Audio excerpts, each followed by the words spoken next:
that's not the voice. Hang on. Do it again. Previously on Shadows over Eberron, There it is. our would-be heroes woke up after a night of restless sleep. Traveling to the house of missing author Gerald Conroy, they spoke with the missus, and there they discovered that he has been stalked for quite some time. His mental breakdown got him thrown in the hospital. She desperately wants her husband back, but she agreed that the only clue is Moonwatch, a tiny town in the Dagger River. It is where they honeymooned after they met during the war, and it is the only real clue you have. Now that she has paid your airfare, you are taking the airship over to Moonwatch. What will you find? What nightmares will await our heroes? Will Sally ever return those love letters I sent her? Find out the answers to one of those questions tonight on Shadows over Eberron. Theme song play. Yeah. So, Smash, cut to us in transit. Smash cut to you guys. To like the airship floating along, and then you guys are inside. You're watching one of these newfangled moving pictures. Oh shit! We get an air movie. Nice. Yeah, it's they're not no. There's only music though, no dialogue. Like whenever there's dialogue, like it pops up. Oh, it's a silent film, right? Yeah. Mm-hmm. Yeah, it's like one of the old Charlie Chaplin. Yeah. Oh, Charlie Chaplin that's stuff. Cool. Nice. Yeah. So that it's like a silly slapstick thing, like Charlie Chaplin-esque. There's rumors that House Cannith is working on a version where you can hear dialogue. They're calling those talkies, but right now it's still in the very much in the. It's still very much in the. Let's see if we can get the market making to do what we want phase. I see. Nice. That's super cool. So what are you doing in the meantime while you are traveling? Pick a card, any card. Creed is like playing cards of Creed. Yeah. You know what? I'm probably gonna entertain that because maybe I like to imagine we're actually having like a boring flight. You know, one of those like it's very stuffy. You're kind of just stuck in this cramped chair. Someone's got a baby crying a couple rows down. Well, it's also there. You are allowed to smoke on here, so the room is full of smoke. Yeah. Oh, I see. Okay, gotcha. Like it is full of tobacco smoke. So. All right. Well, while I'm smoking on my cigar. In this hot box of secondhand smoke. I'm gonna play cards with Creed. I'll entertain him for now. Yeah. So all right. Yeah, Creed lay down 5 cards, and like he is trying out something new. So it's like kind of mixed with fortune telling, also kind of tactic. It's kind of weird. He's trying it out. It doesn't really work that well. So, yeah, he's like, just pick one. Tell you what. You know what? Give me a second here. I will go get my actual deck of cards. Ooh, okay. And sure. Then we'll draw. Whatever he'll pick, I'll just draw one from the deck, and he'll sit, and then you can tell us what it means. Okay? Okay. All right, 1 second. I've got my cigar. I'm just kind of puffing on it a little bit. Yeah. Creed is playing cards while drinking. You notice, like, that's one of the bottles he usually drinks. It doesn't taste well for you, but it certainly has something he needs. So, yeah. He's just drinking. It's probably an import direct from Karnath. Something for it's something unique. Something he needs to quench his itching from blood. It's No. Like I said, remember, like he lost the ability to. It's okay for the DM and the others. You should know, like after the morning, he can't drink blood anymore. He can, but it doesn't feed his mind and soul like it used to. So the stuff it's added. Apparently it's called a sliver of souls. So it's kind of like an essence they gathered through necromancy. And that's what he needs to prevent the mark from going bad. Because it goes really bad. So, yeah. Yeah.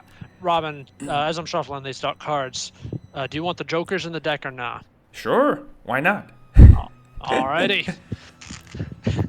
Yeah, just want to make sure that, don't want to have any, like, spoilers in there, just in case, so.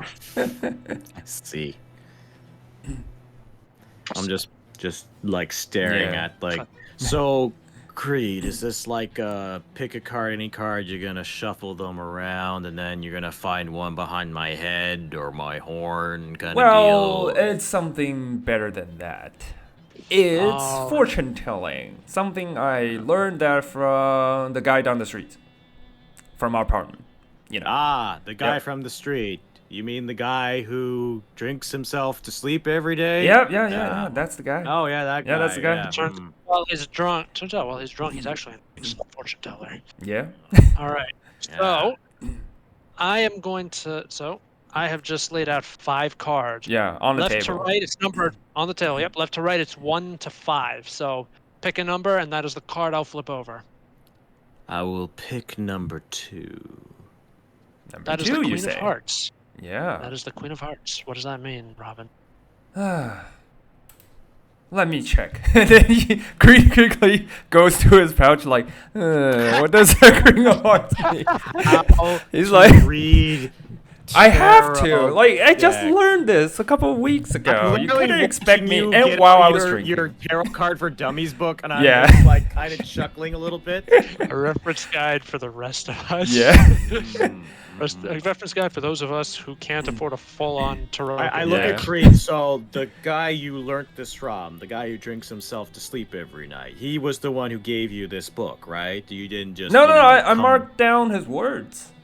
Here, you see, like Queen of Hearts, it says you would go on an epic adventure, meet someone that you will never forget, and have an long-term relationship with that guy. This is interesting. Did I write it right? Oh. Is it a love relationship? Long-term relationship with. So when I get to Moonwalk, I'm just gonna fall in love. That's what the cards are telling me. But it doesn't specifically say falls in love. I don't know. It could be a nemesis. I don't know. Yeah. Bartholomew is gonna say, hey, can I have a go for that? Sure. And then I shuffle the deck again, and then lay down 5 cards again. All right, I'm gonna shuffle the deck up here very quick.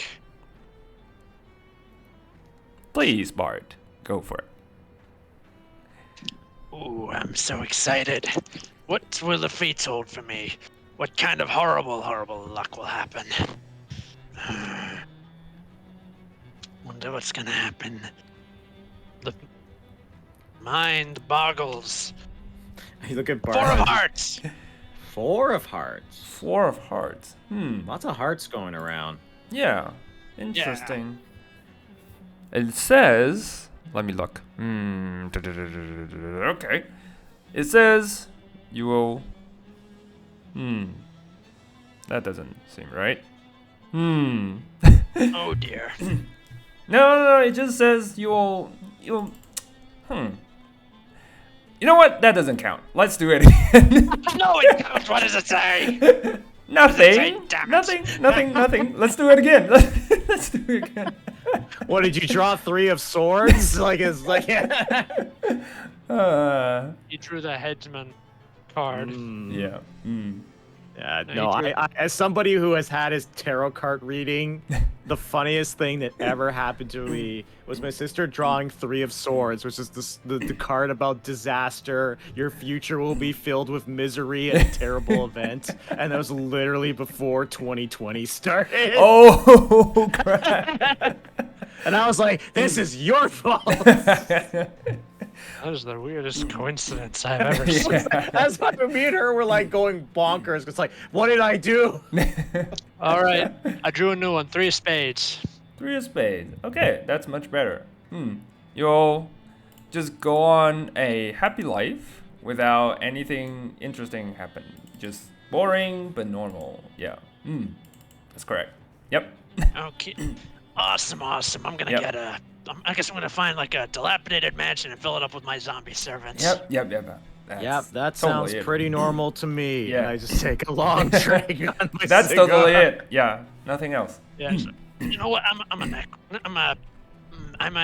Because you notice the people looking at him when he said the word zombies. He says, "You're a collector. You're a collector of things." Yes, I am a collector. I am a I am the weird rich son of a rich family who has odd hobbies, so you definitely should not pay any attention to me. Yeah, you And he collect. glares pointedly at the other people who go back to minding business. I just say, well, if you find that house where you can keep your collection, maybe I'll send you over this mysterious future wife of mine. Add another one. It says, I can probably stitch you one together. I just hear you say that, and I'm just like, Creed, give me. I just take whatever Creed's drinking, and I just take a swig. Hey, I need it. And it doesn't taste that well. Yeah. It tastes like vomit. Yeah, it tastes horrible for the others, but it tastes good for Creed. I look at you. After that, I look at you, Creed, and I'm like, have you heard of a brandy whiskey on the rocks? What is this vegan bullshit? You knew, and you had to. Yes. I'm so disgusted that I take the cigar and I literally stick it on my tongue. Oh, it just makes it worse. The smoke just makes it worse. Well, Bartholomew thankfully has his own brandy with him, so he's just gonna give you his hip flask. It's just drink up. Thank God. Yeah. Yep. Well, as fun as cards were, I'm gonna try and get some sleep before all hell breaks loose.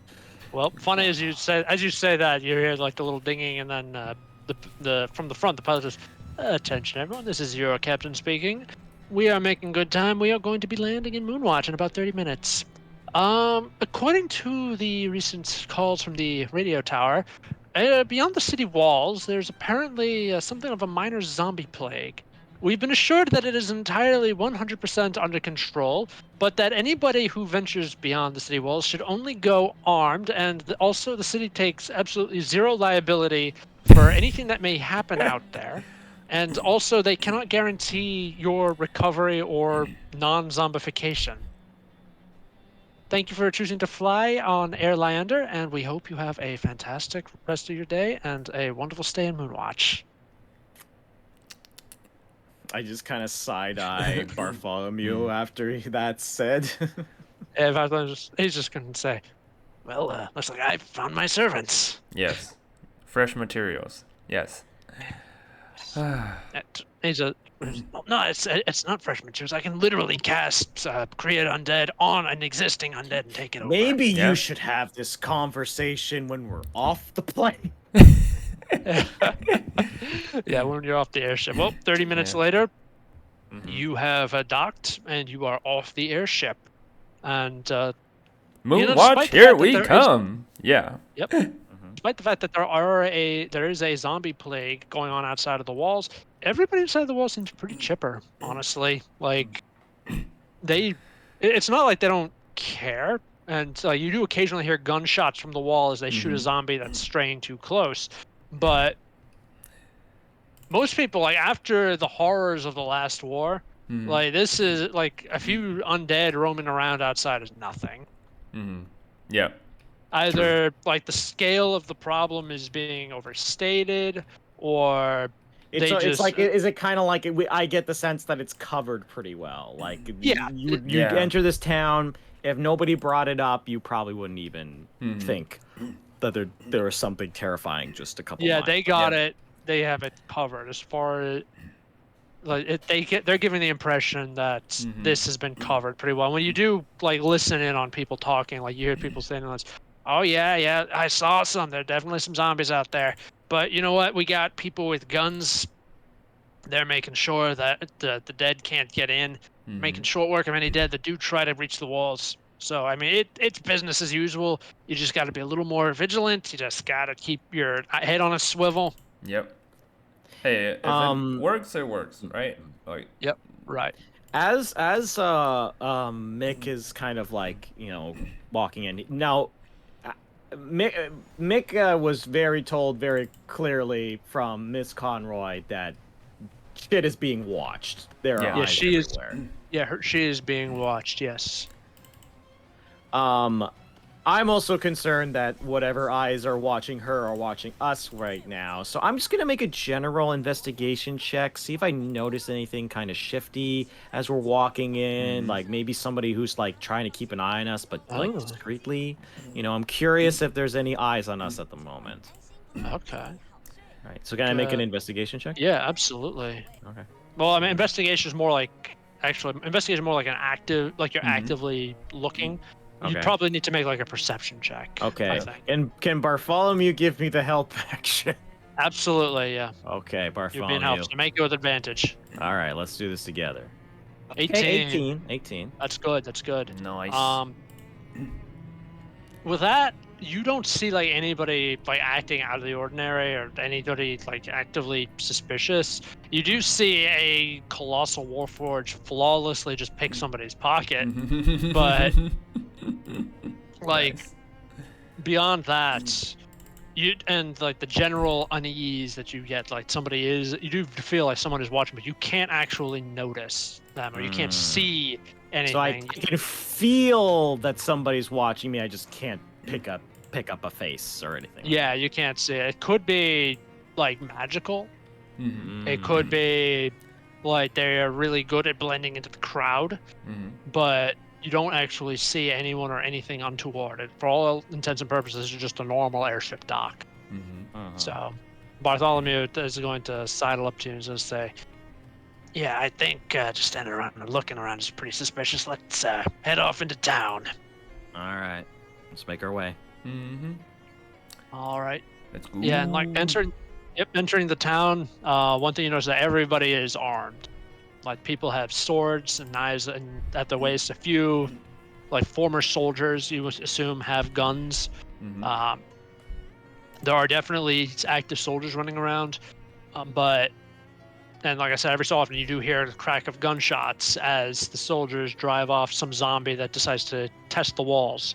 But it is, by and large, like everybody is trying to live their life just as normally as possible.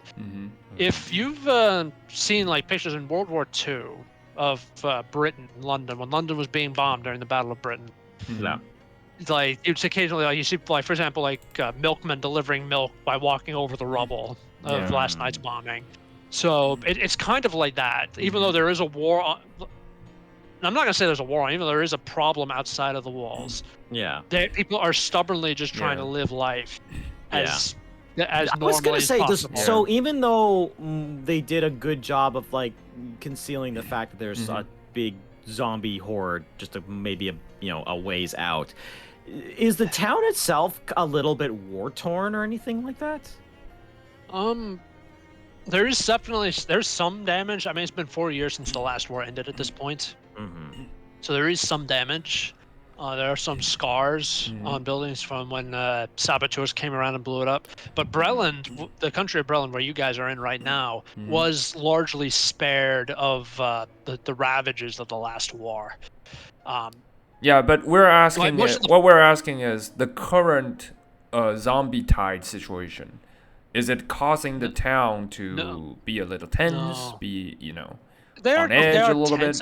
Like I said, they are a little on edge. Like I said, there's a zombie horde outside, but like I said, they are determined to like try to not let this get them down. They want to live life as normally as possible, and if like something happens, they are ready to stand up and take action. Like I said, it's like during the I see what you're saying. It's like the Battle of Britain. Like I said, they're trying to live life as normally as possible. If something does happen, they're going to absolutely step up and do it. But they do not want like terror and paranoia to be a permanent state of affairs. Okay, that is respect. Creature says that respect all the way. Yeah, they're a very hardy inhale bunch here. I do. Now that we're kind of like in the town proper, I kind of motion to Creed and Bartholomew to kind of come a little bit closer. Right. And I basically say, so do we have a game plan here? We know we got to find something, a clue, a trail, anything. I'm not quite sure where we want to start. That's a good question. All right, I'm asking the DM because as a player, kind of not sure that I might miss something. So last time we checked, it's like we only get the information about going to Moonwatch, right? Right. And just to find the. I forgot you did get the author's manuscript and the journal that you're trying to decode your way through. Yeah, but we haven't decoded it. I do have some info. Dream journal. Most pages are blank. Upper right letters in the corner. It's a flip book. Spells fire will tell, or fire will tell, I think. Yeah, it's it's invisible ink. Yeah, we got through the invisible ink. The parallel. So he said that the events of the novel were paralleling things that were going on. Yeah. That happens. It's like coming true. Dreams coming true. Yeah. Last dream, his teeth fell out. Itchiness. Yeah. That one's the same with what Bart had. Yeah. So it's there's definitely like something funky going on. But but it doesn't specify any person, any clue. No, we only know that Moonwatch is we know that this started in Moonwatch. Yeah. Actually, you know what's actually a good here's question? I will say what you know about Moonwatch. Like I said, sorry, just something like I don't know if I mentioned this, but if I didn't, I'm retconning it so that I did. Moonwatch was actually the place where Gerald and his wife honeymooned after the war, after they got married. Yes, we did know that. We did know Sorry, that. I missed that part. Can you say it again? Yeah. Sorry, they met. Gerald and his wife met during the last days of the war, and when they got married after the war ended, they honeymooned in Moonwatch. Yeah, but that's about it because we're here to find him, right? I was gonna say this is what I was thinking would actually be a good place to start. Yeah. Where specifically in Moonwatch did they honeymoon? They must have had like a hotel or like a venue, an Airbnb. Yeah. Like something. That's a good question. That's you can like try to like flip through the journal to see if you have something, or maybe I'll go through the journal so that if there's anything like a specific like a name of a place that he spent. All right. Yeah. Now make your investigation check. Oh, nice. I'm gonna help him. Much more deliberate. Yeah. Yep. You wanna help me with this? Creed? Okay. Yep. Okay. 14. 14. Nice. All right. With a 14, you do get one thing. He mentioned that one thing they did go to was a restaurant here. Yeah. Basically, like one thing that his wife liked, like even though like they are upper middle class at this point, like they don't forget like the lower class roots that they came from, and one of their favorite places to eat out is like the Eberron equivalent of a Waffle House. Nice. Love that. Well, I mean, I say that. It's just that I'm just thinking like it's very appropriate because if there was an apocalypse happening outside, the Waffle House would stay open. And I will, because I know Robin, that like means nothing to him, so I will get a picture. There we go. I will post that in the Discord. It is a restaurant here in the U.S., particularly in the South, and it serves like you might suggest, I know. like the name suggests, waffles and so, yeah. I That mean, one's and where really I good. live, where I live, it is actually very popular. I kid you not. Like there is like about a mile away from me, there are 2 Waffle Houses, within a mile of me. So. Okay. And the meme, Robin, is that like you can correlate the amount of danger with outside of the Waffle House with how business hours are affected. Yeah. So if there's a tornado outside, the Waffle House might close slightly early. Yes. Slightly. Just slightly. It's literally meteors striking from the sky. They may have limited hours. Yep. Because this Waffle House closes for no one. Yeah, sure, they're open like 24 hours a day. It's nuts. But yeah, you do get the name of the restaurant, and you go off and you do like go around to look. You look around and you are able to find it relatively quickly.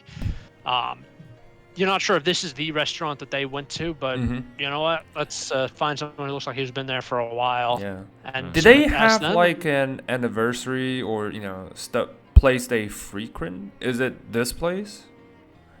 Like I said, it sounds like you're gonna find out. Well, that's what we're gonna find out. If anything, we know that the craziness started after the honeymoon. Yeah. So we kind of have to kind of follow the tracks. Yeah. All right. Let's go in. All right. Yep. You Push will open go the in. door. You push open the door. It's doing a brisk trade, and the food smells delicious. There's waffles, pancakes, eggs, bacon, hash browns, grits, oatmeal. You name it. If it's a breakfast food, they're probably serving it right now because it's about 10 in the morning. Nice. Breakfast. It is. Yep. And just enter and just like. Ding. Is there anybody like behind the desk? Like there is. There's a middle-aged, heavy-set woman.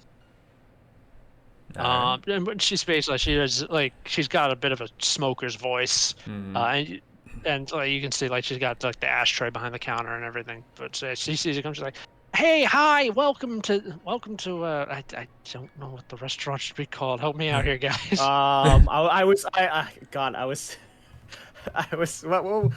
For some reason Waffle the thought House of name. like the Waffen House. Like the Waffen SS.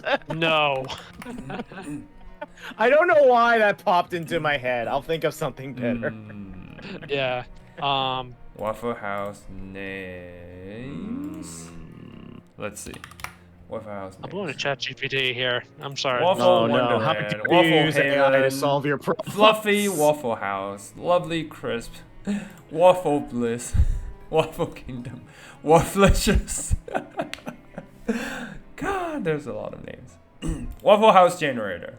Oh God, there is even a generator for this. Damn, son. Like the slop shop. Yeah.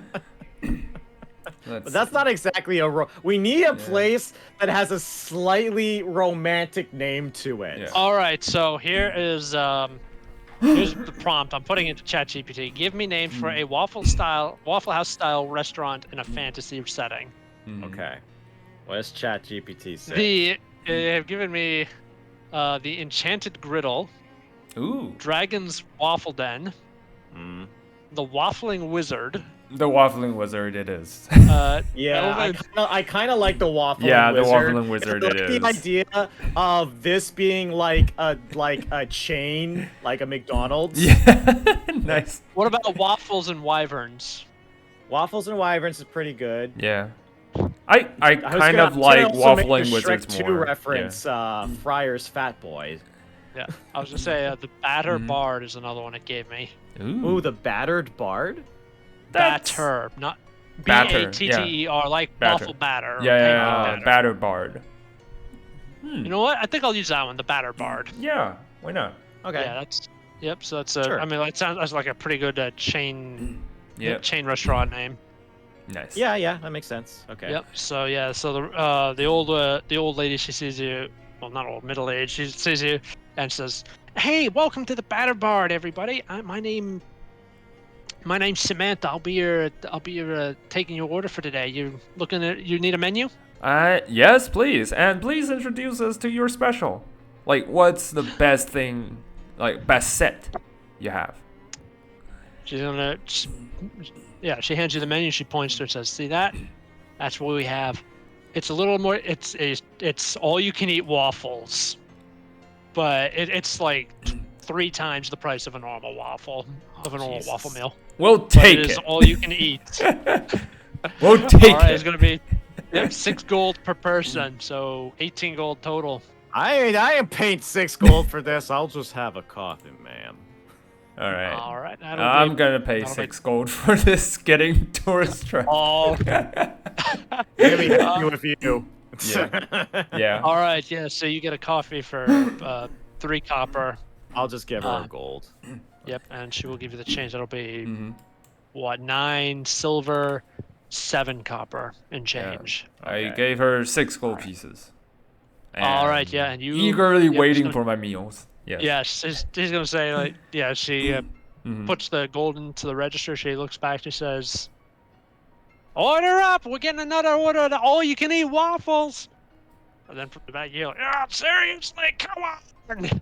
That's the 5th one today. The deal sucks, man. You at least hire some more people." And she's like, "Yeah, ignore him." Which in the process, we're in between employees at the moment. Ignore him. So yeah, you're not regulars around here. You're from the city, right? You're from Sean? Yeah. We like to travel every What once gave in it a while. away? The accent, the clothing, the fact that you you did a double take at the "Beware of Zombies" sign on the front window. Did I?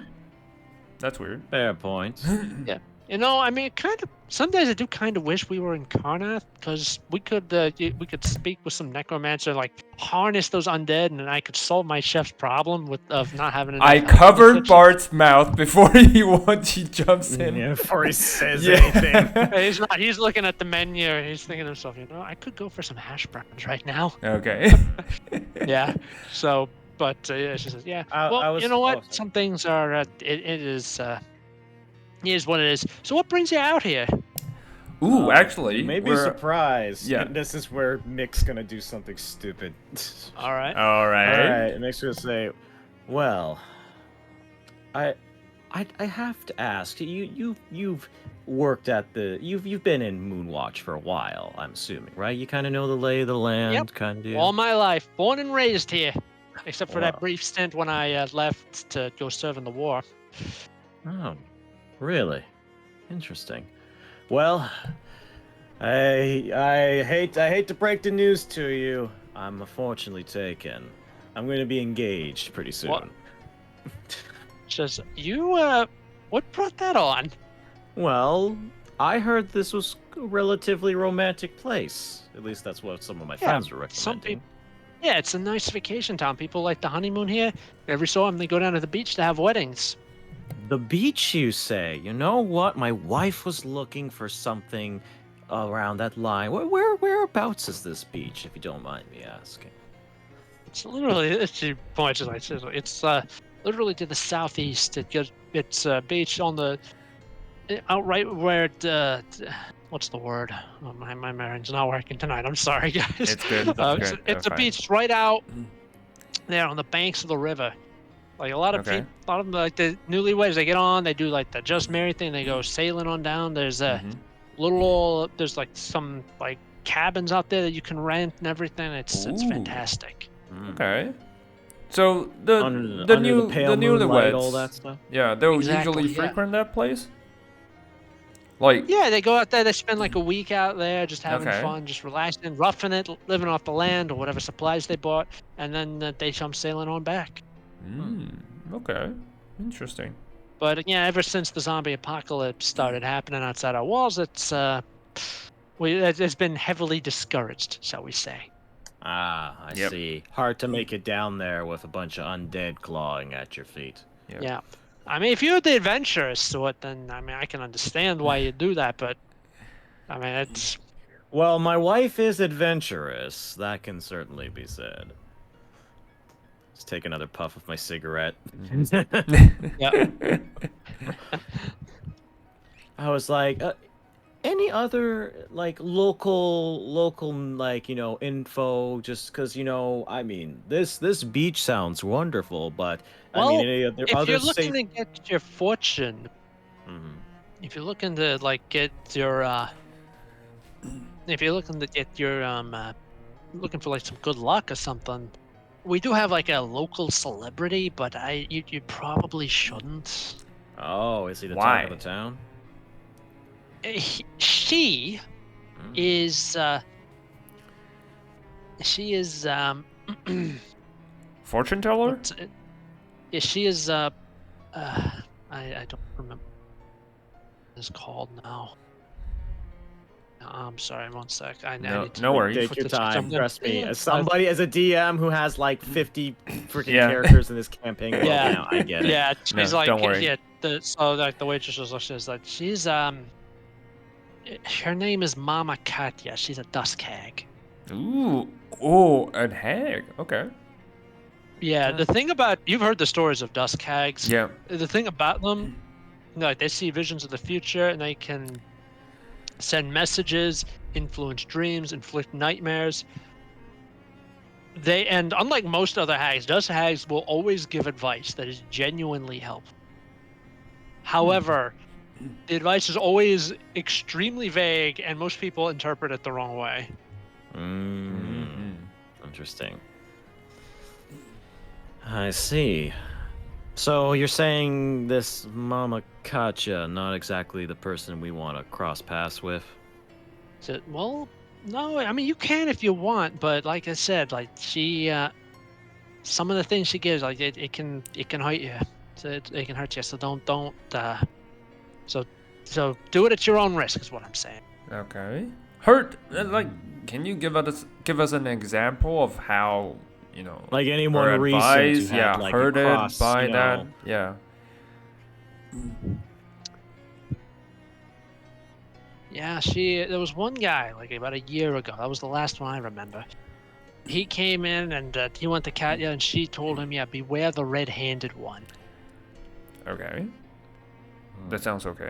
Because he was asking for some advice on like how to get rich. Her response was, "Yeah, beware the red-handed one. Your path will take you where you need to go, and all that." So he apparently turned out to be something of an amateur thief. He tried to break into a vault guarded by House Kundarak, and they got him red-handed, as it were.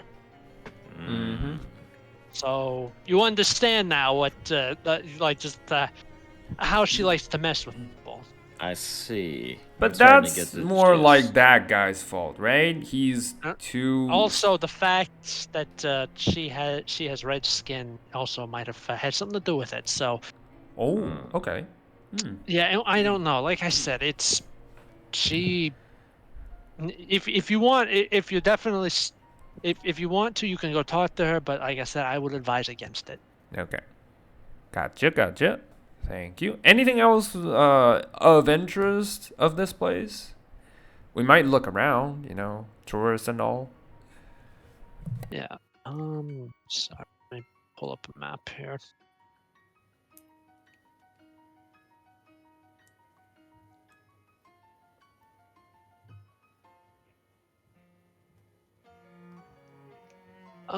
She's gonna say yeah. Then she's gonna say like there's just like a bunch of like tourist traps in the area. There were some that had to be abandoned, unfortunately, due to the zombies. Due to the Walking Dead, yeah.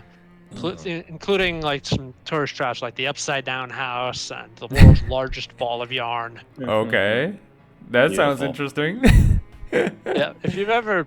Like I said, if you ever do come to America, that is something. Those are two I know real tourist traps. I'm aware of. Yeah. No, I'm not gonna say they're real, but no, the ball of yard is absolutely real. Oh yeah, no, I mean, I believe it. There's also, I know there's a tourist trap, like I think it was old Cadillacs. Somebody took a bunch of old Cadillacs and constructed a Stonehenge out of them. Yeah.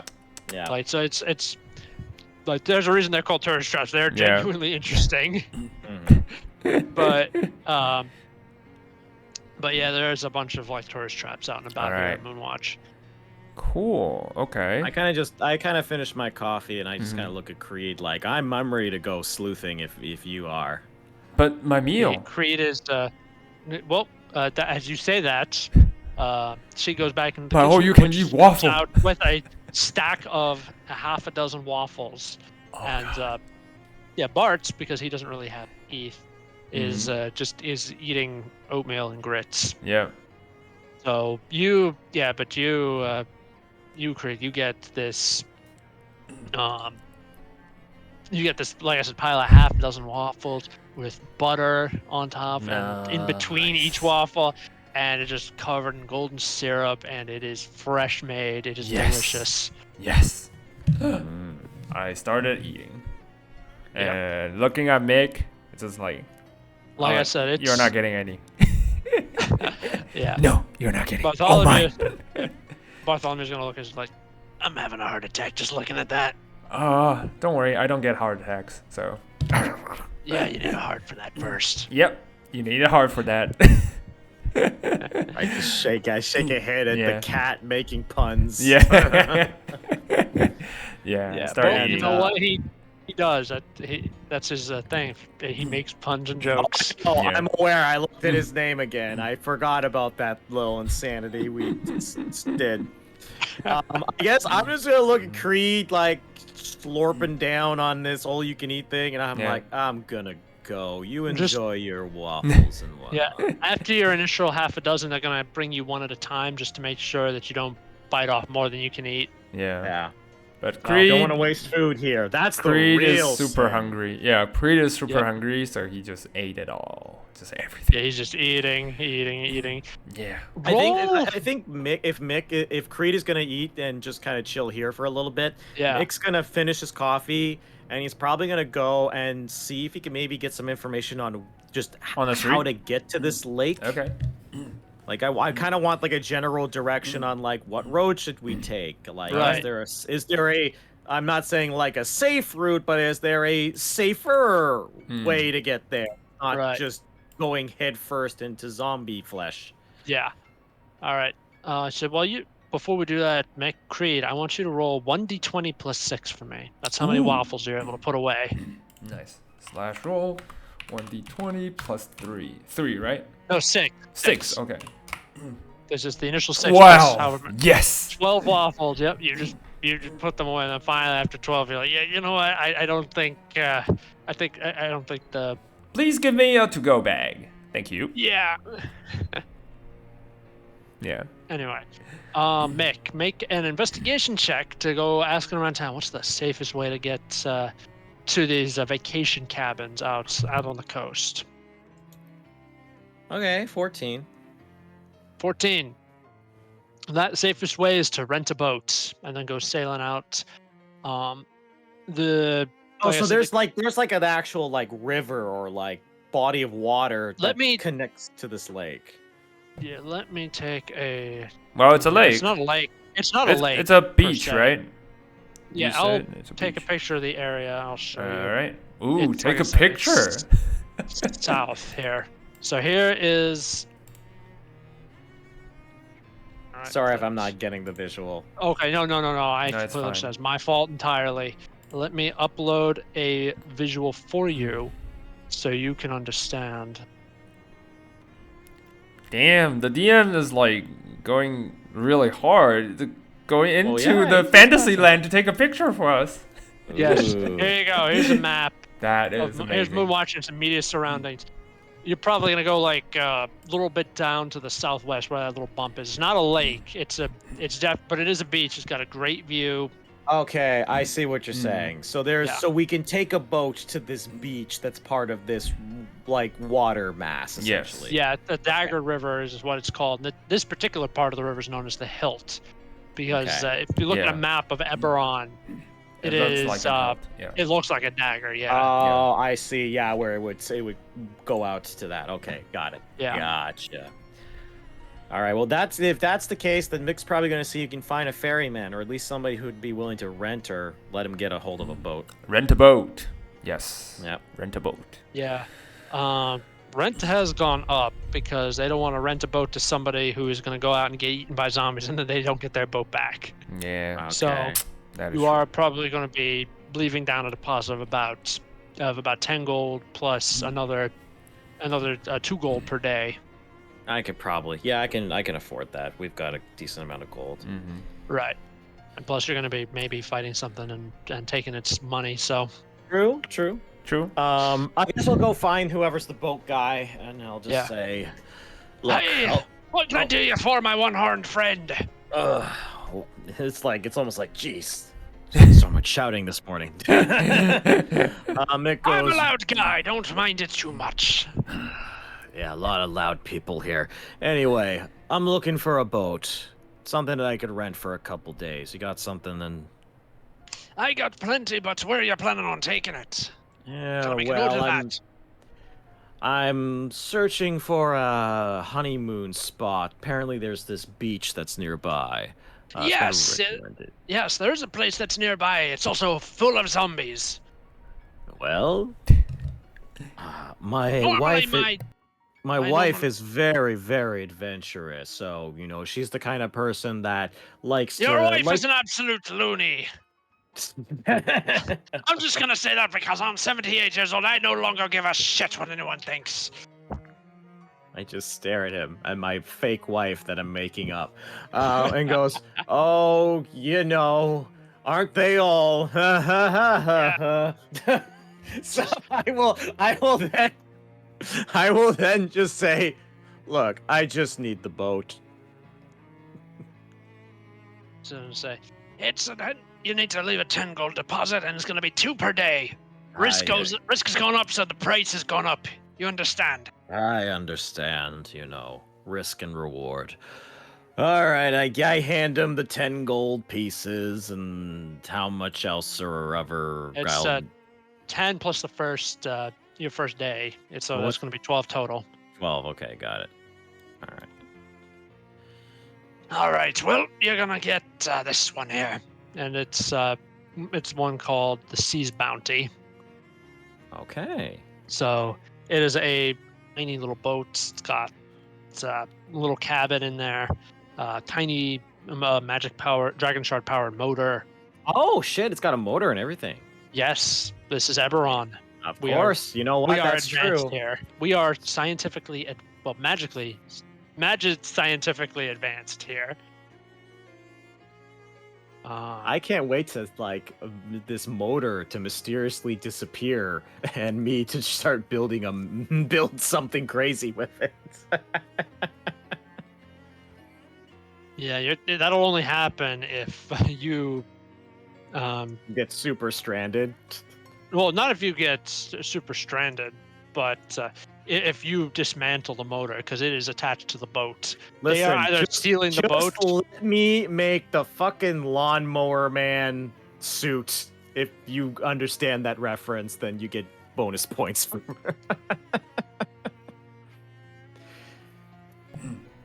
Let me look that up. Hang on, I'm looking that up now. All right. Long story short, there's this really shitty horror movie where this guy literally takes a lawnmower and puts it on his chest and the movie starts chasing people with it. Yeah, I found it. I found the movie. It is every bit the 1990s schlock. Yeah, it is schlock. But the image of him running towards people with that lawnmower definitely stayed with me. But yeah, so anyway, so here's the good news, Robin. We got ourselves a boat. It's got a motor. It even has like a small tiny room so we can chill in. Okay, nice. Let's go. Okay. All right. Well, I already paid for it, so we're good to go. So I think we're just going to hop in the boat and just start motoring. Yep, so you hop in, you start the motor up, and you go puttering along across down the river.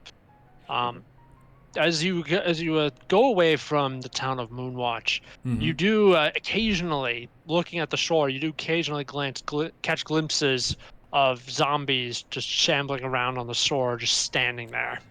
Oh, so they don't chase people? No. They do chase people. They're not gonna chase if into the water. Okay. They don't. No, they're probably not gonna chase if they don't notice you. Even if they chased you in the water, they would probably not swim. Okay. They would just drown. Yeah. They would be walking around on the bottom like the pirates and Pirates of the Caribbean. Yeah. I was gonna say I get it. But nice. You do that. Occasionally, you do see a hunting party roaming around, looking for zombies. But it does a couple of hours of this later. You find yourself pulling up your boat onto the dock, next to the docks leading to these vacation cabins. The cabins themselves are empty except for the wind. There's nobody around, again, due to the zombies running around. All right. So do we just enter the room? You can go to the cabins, yes, if you'd like. Okay. Yeah, we'll just look around, I guess. Yeah. So we've docked at a beach, and we're gonna look for these cabins. Okay. Like an actual? No, it's not. It's I don't have a picture for this, but it's basically there's a wooden dock that you were able to park your boat next to. Oh, okay. You're spoiled for choice because nobody else is there. Okay. All right. Well, so I guess we'll. So are we the only boat by the dock? Yes. You are the only boat there. Nobody is out. Nobody is taking a boat out there because there are zombies running They're around. like, we're not going fucking out there. What are you, crazy? Yeah. Then you can see the cabins. They're like a very short, like 2-minute walk away, and they are not walled in or anything like that. So, yeah, it's you can understand why nobody wants to hang around here right about now. All right. Well, I'm kind of worried because the boat is like kind of our only transport. I kind of look at Bartholomew and I say, "Hey Bart, we're gonna need you to do a favor. We're gonna need you to keep a close eye on this boat. It's really our only lifeline here. Do you mind just sticking around here?" He gives you this. You ever see the second Shrek movie? You know how like Puss takes off his hat and does like the big guys. Yeah, Bart does that, except with him, it looks more grotesque than cute. I'm just looking. So it's like Shrek the Third when Donkey tries to do it. Yeah, he does. It looks more like he's about to like eat your face off, and he says, "Okay, yeah, I'll do it." Okay, I thought he was gearing up to ask us to ready to go, but I was like, okay, that turned into a different. I'll watch it. Yeah, so he is gonna stick around on the boat. All right, and you guys are gonna get off and go wandering up to the cabins. Is that far? I just have I have my hunting 2-minute walk. Okay, then it's like walking, like in sight. It's basically. Just inside by easily. The dogs. Okay. It is inside. Yep. 2-minute walk. I say, Creed, you and me pick a cabin. Yeah. Knock on the door. Make our way in. Yep. See what we find. Yep. Let's do it. All right. And I do have my hunting rifle out at the moment. Yeah. Same. All right. Yep. Revolver. Ready. Yep. You do walk up. You knock on the door. The door opens because it is not unlocked. It is not locked. You take a quick peek inside. It is empty. Okay. It looks every bit like one of those rustic camping cabins. It's got a fireplace, a stove, section off room for the privy and the beds, but there's nobody in it. It is completely uninhabited. I'm gonna investigate the cabin that I'm in. See if there's like any hidden things. Maybe there's more writing on the wall we could find. Maybe there's like a hidden, as well. magic item that's doing crazy bullshit. All right, make a investigation check. All right, and then have Creed make his own. Yep. I rolled a 22. 22. Nice. Yeah, Mick, you are looking around, and Creed also is looking around his own cabin. This is a very ordinary cabin, as far as you can tell. There is nothing in here particularly of note. Although, Mick, you do look out the window. You do think you catch a glimpse of what looks to be like this absolutely enormous skull out there, but you can't be sure because it ducked behind the trees again. Creed, you don't see the giant skull outside, but you do. Like I said, it's just a normal cabin. All right. If I saw I'm curious about this glimpse of a giant skull. I'm gonna make my way out of the cabin. Can I look in the general direction where I thought I saw the giant skull? Yeah, absolutely. Make a perception check. 22. Nice. 22. You hear, you don't say anything, but you hear very faintly on the wind, like the sound of gunfire. Ooh. Oh, the one they're shooting the zombies. Oh, the hunting party? Yeah, maybe? the hunting parties. Maybe, yeah. So, you gonna keep searching cabins? There's another. Yeah. I'm gonna do something unorthodox. I'm gonna take my rifle, and I'm just going to shoot it into the woods and just see if anything reacts. Oh God! Please don't shoot someone. Make an attack roll, please. 19. 19. All right. What's the damage? The damage is 13 piercing. All right. Yeah. So you fire, and like the bullet just goes screaming off into the forest. And you stop. You lower the rifle, stare for about like 2-3 minutes. Nothing happens. You think maybe you hit a tree that was just out of your sight.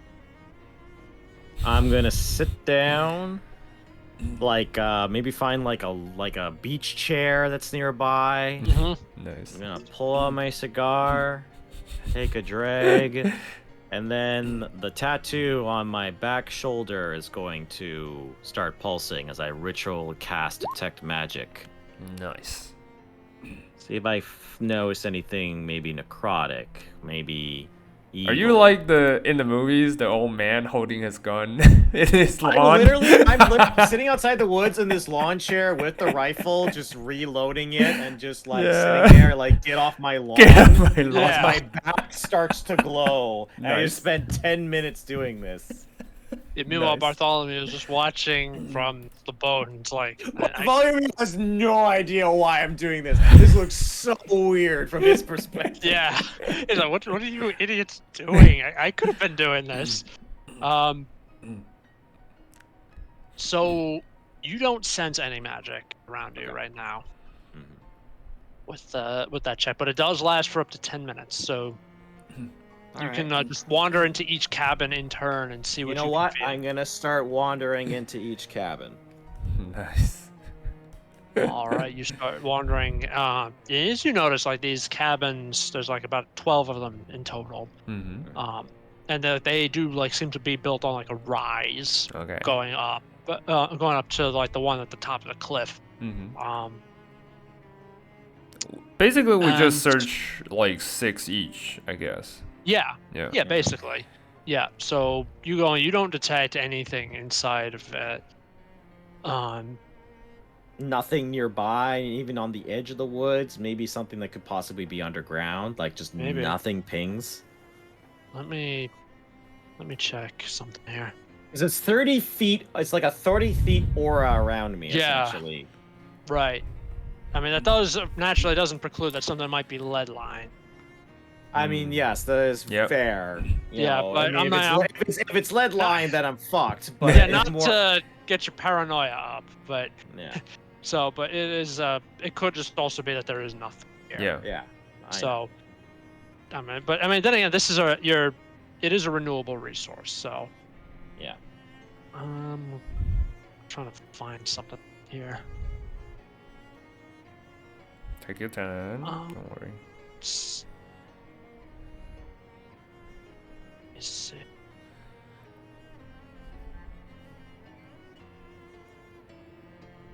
Yeah, you go searching into the houses, you find nothing. Although when you do come back out of the house, you notice like emerging from the forests is a group of undead hunters. Oh, okay. Yeah, there's about 4 of them, all armed with rifles. And as they come out, they notice your boat at the docks, and like, wait a minute, who's here? I kind of walk over, not in necessarily an aggressive stance, but more of a like, hey, are we cool kind of stance? Yeah, it's really like you're walking out with your rifle in one arm, you're holding up your other hand, like, hey, is there someone here? Yeah, they do relax when they say that it's not a zombie. Yeah. And the leader of this party, like a big old human, is just gonna walk up. Like he's nearly as big as you, Mick. I mean, like minotaurs aren't. Yeah, minotaurs are pretty large, are massive. Yeah. You're on, like I said, you're on the bit of the small side. Yeah, I'm a bit of a runt, considering. Yeah. So, but for humans, this guy is like an absolute unit. So he's gonna come up to, he's like, what? I don't know what voice I should use for this guy. Do you guys have an idea for a voice? Like give me a bigger description, like more of a visual description. So he's human. Is he so he's big and burly? Is he bald? Yeah, he's big and burly. Like he's big enough that the rifle almost looks like he's not a hunting rifle. It would be really funny, but it looks almost like a toy in his hand. Yeah. If he has a what voice? Has a sharp voice, like girly. Honestly, you know what? Maybe just like a deeper Russian voice or something like that. That work? Like Heavy from TF2? Yeah, but like just a little deeper than Heavy, yeah. I'll try my best. What? So I was gonna say, hail and well met and all that. Glad to see you are not undead. You do not look like vacationers. Are you also hunting the dead? We are, to an extent. Oh, he drank from his vodka. Yeah, he drank some of his Yeah, vodka. he popped the cod and just drank from his vodka. Yep, he drinks a swig of liquid courage there, and it says, "Yes, the woods are crawling with them. We came here to rest for a bit before going back on the hunt, but we did not expect to see anyone here." Well, we're searching for oddities. You wouldn't have had to pass anything that wasn't your normal undead thrall or anything like that. Fine, normal. Crawling. I don't know. Like strange talk, sightings. Yeah. Perhaps a giant. You know what? I bring up the giant skull. Yeah. Ooh, okay. Yeah. Nice. He looks at you and says, "Wait, giant skull, you say? Ooh.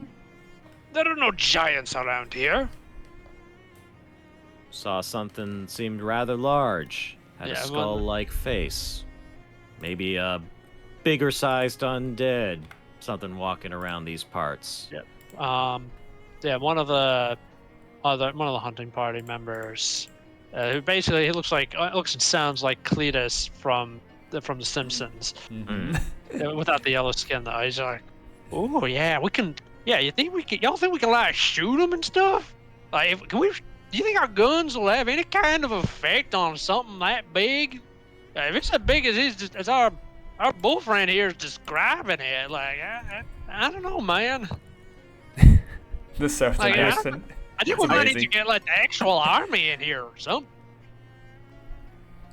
I look at this guy, this Cletus guy, and I'm just like, you're willing to risk hopping into a undead swarm to the brim forest, but the moment I say that I had a larger fella of the same exact description, you tuck tail and run? I fought them Karns during the war, man. I don't know what side you was on, but I fought them Karns, man. They like I know my dead like the back of my hand. Like a dead that don't move. If an undead don't move, like it's a well trained undead. And then like they had the big ones, man. I mean, I'm talking big, man, big. We're talking real big. Like guns did like next to nothing. Like it was the Karnath the answer to like the Kenneth Warforged. I kind of chuckle a little bit.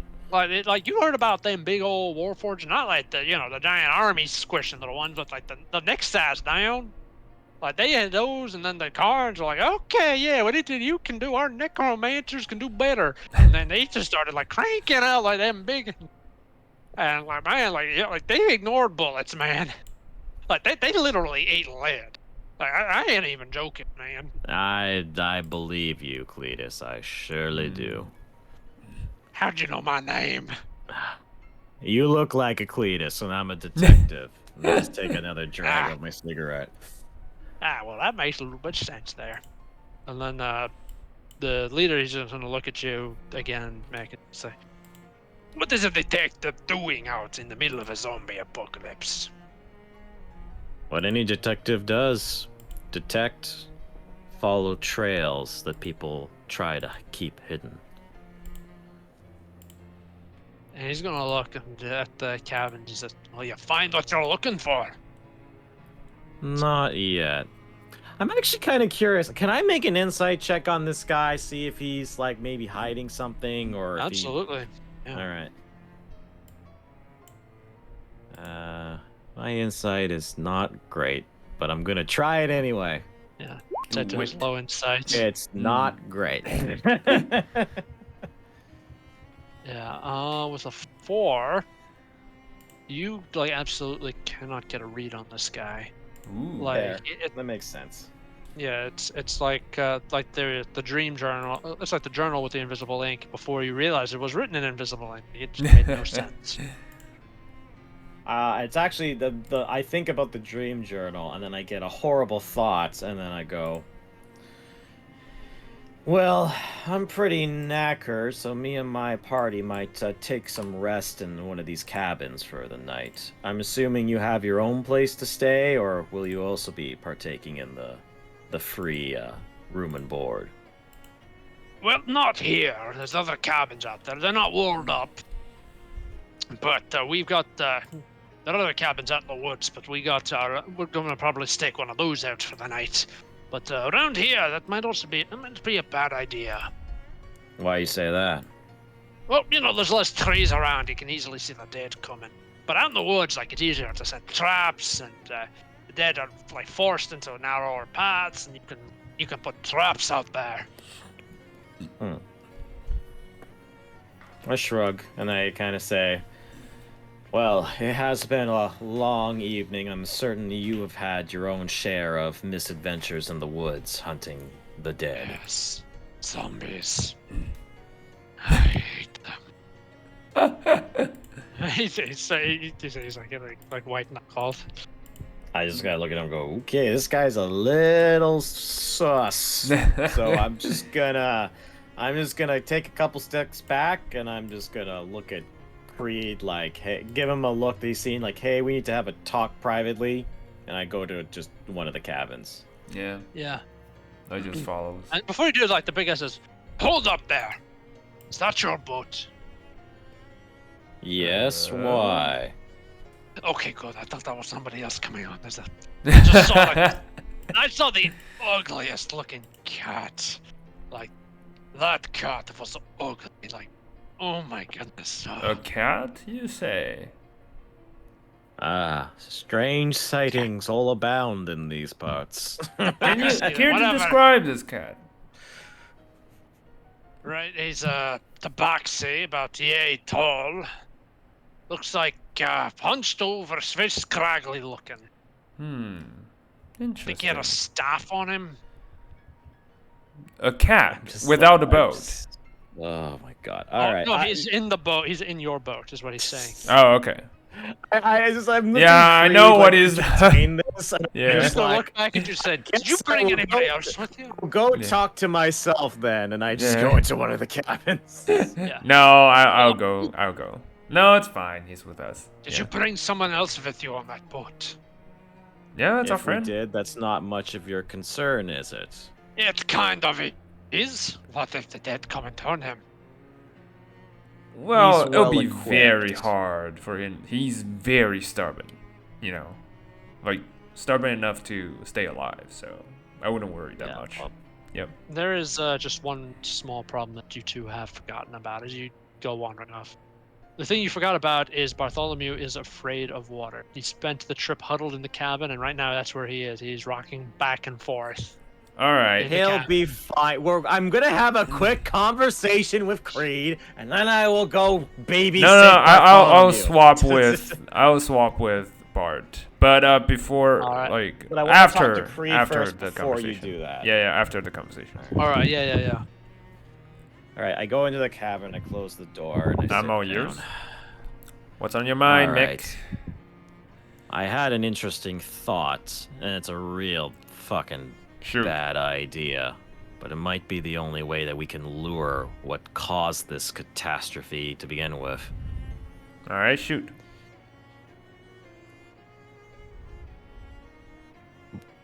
Come on, Mr. be out with it. Conway, Yeah. Mr. Conway started talking about dreams, and it all started here in this Conroy, place. but yes, yeah. Yeah, Conroy, sorry. What if I took a little nap? And you and Bartholomew keep your eyes out and see if anything tries to mess with me. That wouldn't be a terrible idea. Or would it? Glad you're on But board. anyway, just the thing is, wait, I'm asking the DM this. Did Bart tell me about his stream? Yes, he did. Okay, then I'll just tell Mick. It's so before we, end up here, Bart actually told me he had a dream about teeth falling off. Maybe, I'm just saying maybe, it makes him an easier target. You want to have Bartholomew be the bait. I know it's odd, but he's already under the influence. So another dream. With us by his side, I'm sure nothing will happen to him. It's not a bad call. I'm just debating on whether or not we let Bartholomew know this or not. Well, we need to talk everything in the open. I don't want to hurt his feelings. So let's just ask him. You're probably right. If he wants You're probably right. Subterfuge is not really worth it with him. He's a very loud and honest person. Yeah.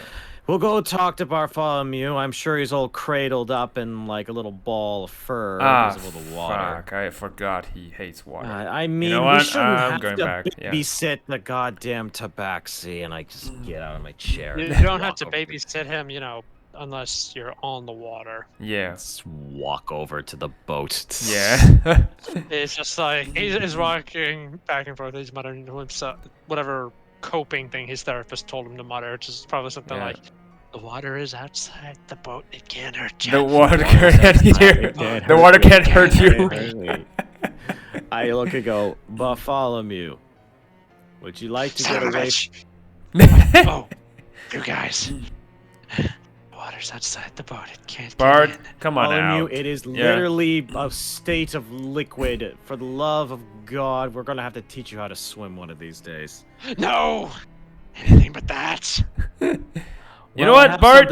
You go talk to Mick. All right, I'll guard the boat. How about that? What? Yeah. Yeah, follow me, Bartholomew. Anything can be better. Yep. Anything go can for be it. better than that. What do you need? It. All right. I kind of like put my arm around his shoulder, and we're walking down the dock. Yeah. And I say, I'm not gonna lie about Bartholomew. This isn't exactly a pleasant idea, but it's the best one we got. You've been having weird dreams. At least that's what Korea's been talking. Yeah, a lot of weird dreams. Yeah. Well, you want to know who also had weird dreams? Yeah. Mr. Conroy. Yeah. Oh. And it all started here. So, me and Creed had a bit of a chat, and we think it's best if you have a little catnap in one of these cabins. We'll keep a close eye on you, and if whatever strange entity fucked with Conroy's mind tries to do any more mind savagery to you, we'll be there to shoot it down. Teach me to swim, you say?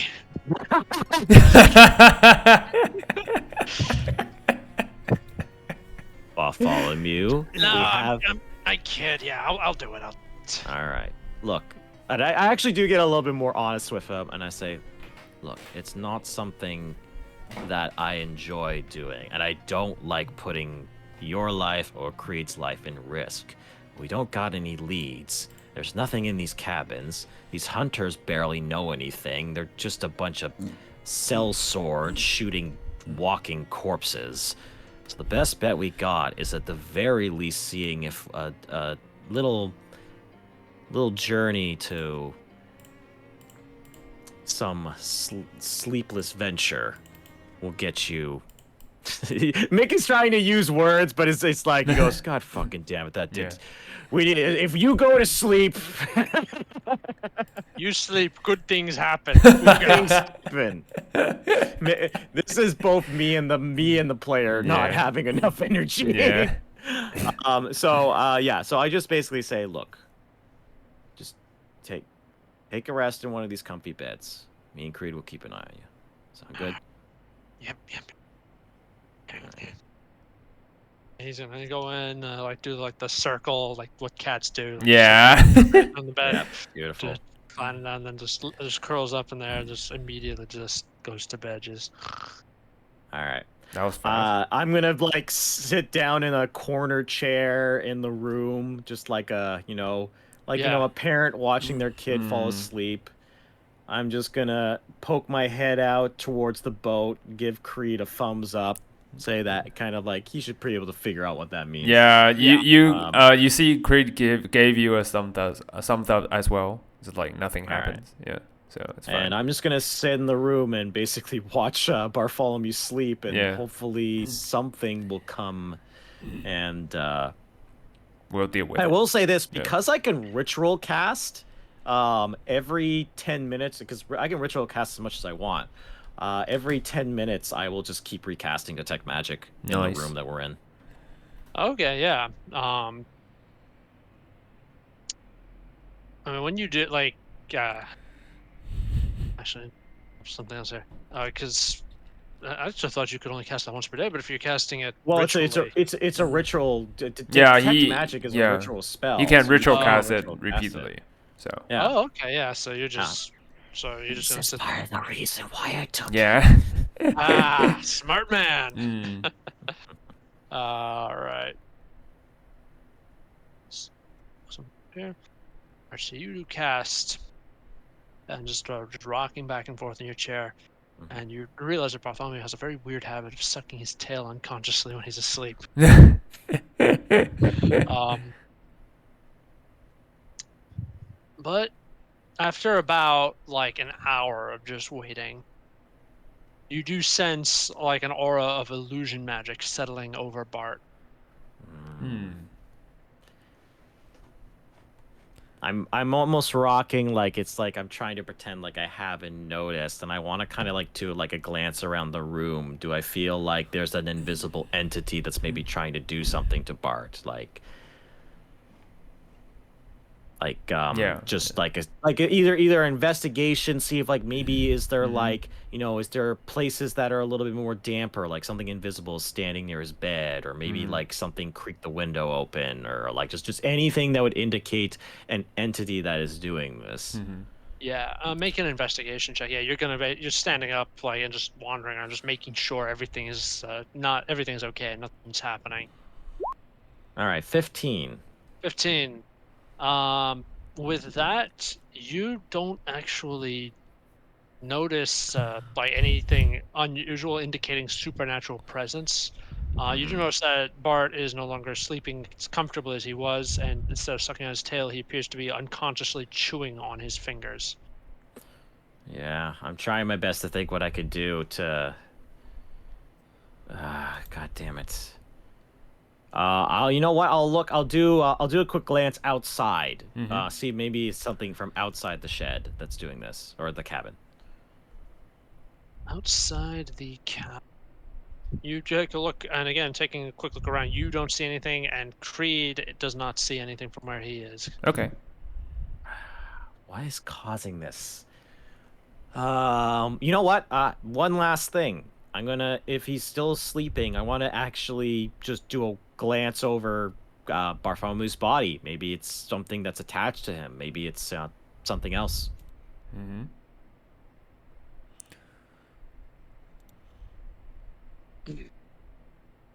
Sorry, just looking at something. Okay. Take your time. Don't worry. Need to make sure of this here. Because I can sense that there's illusionary magic, but I can't sense what's casting it. So I'm trying to figure out. It's like, okay, it's got to be something either like innately to the cabin, or something in the room, something outside. I mean, it could just be something that has like crazy. Sorry, yeah. Make an Arcana check. Arcana check. Okay. I'm not the best, but I'm not terrible. Yeah. 11. It doesn't give you any specifics, but it does occur to you that whatever is doing this to Bart is probably like they're probably using some kind of long range spell of some kind, or some long range magic. Like, because you know that there are some spells like you don't have to be up close next to them to use it. I have an interesting thought. You said this is an illusion spell, right? Yeah, right. There's no like invisible tether to this. Like the idea, like here, I'll draw what I'm saying. I know this is a little bit hard to explain. So I'm like, okay, Bartholomew's here, right? Why did I pick that color? That was literally the worst color. I fucking chose it. Okay, Bartholomew's here, right? Yep. Right. And we know that there's a cloud of illusion magic over his head. Right. Right? My thought is like, if this is a long distance like magic cast, is there like almost like a tail that I could follow? Like a trace. You know what I mean? Like a trace. If I'm using yeah. detect magic, Like, do I feel like could I use my detect magic to kind of follow the trail and see where the source is? Because I know that there's illusion magic. I'm just wondering if there's like a tail because that technically he can see the aura. Yeah. No, I know exactly what you're talking about. Yeah. That's the part that puzzles you. It doesn't seem like there is some kind of like a trail. It's almost like this. It just popped out of nowhere. So it could be that they are on the other side of the planet. It could be they're on like hiding on another plane of existence, or one of Eberron's moons, or like they are somewhere, and it confirms basically that this is some kind of a long range spell. Okay. So nothing that I could follow a trail towards. Okay. No. Okay. That's tricky. We're not getting any information out of this. God damn it. I don't really got much. I don't have any other spells that can really do sleuthing. What spells do you have? Now I'm curious. Okay, hold on. This is a stretch. Is there any way I could use Identify, maybe? Like the Identify spell? I know it's more used for... objects, but... objects, but, you know, object is a vague term. Yeah, maybe I think dead Bart is just human corpses can be objects, you know? Love to know the magical stuff that seems to be surrounding. Well, that depends on exactly one thing. Do you have a pearl worth 100 gold pieces on you? Oh, I never leave home without it. What are you talking about? If you look at my inventory, Falcon, it's right there. It's always been there. You know what? You didn't just add it a few seconds ago? What are you talking about? Why would I do such a thing? No. Nice. But you know that your wizard friend has it. You know what? I like the idea of like me trying to lie to Falcon. I just go search fucking Bart's pockets and see if he has a pearl. Yeah, you do. He's got one. Okay. Can I use the pearl? Cast like I do like the idea because I'm an I'm an arcane I'm an artificer. Yeah. I like to describe how I do some of my magic. Yep. I like the idea that the tattoos detect magic. Identify is like I have my gauntlet and there's like literally like a slot, right? Almost like the Infinity Gauntlet where I could put a gemstone in. And I literally slot it in and it begins to glow with energy, and then I kind of like put my hand out towards Bart, and that's how I cast Identify. Nice. Okay, yeah, you put it on Bart, and almost like and you do get a sense the spell that's affecting him is the dream spell. Okay. All right, so it's definitely the dream spell. Yeah, so this is a long-range spell. Maybe I can ask, you know what? I'll wake up Bart. Maybe he might know some more stuff. So I literally shake Bart awake and go, wake up. Slap him in the face. Wake up. He just wakes up and makes like this horrible caterwaul, just like. It's alright. It's alright. Like easy. Well, you're thankful that you have your armor because he's sinking his claws into your armor. Okay. I'm like, all his hair is standing up, and he's like just staring into your eye with his mechanical eye, and like it's like he's panting, and it's he did not have a pleasant sleep. Sorry about that. We got a little bit of information. Do you remember your dream? Yes. Not a pleasant one, I can assume. No. Bart, I have a question. I need to ask you. The dream spell.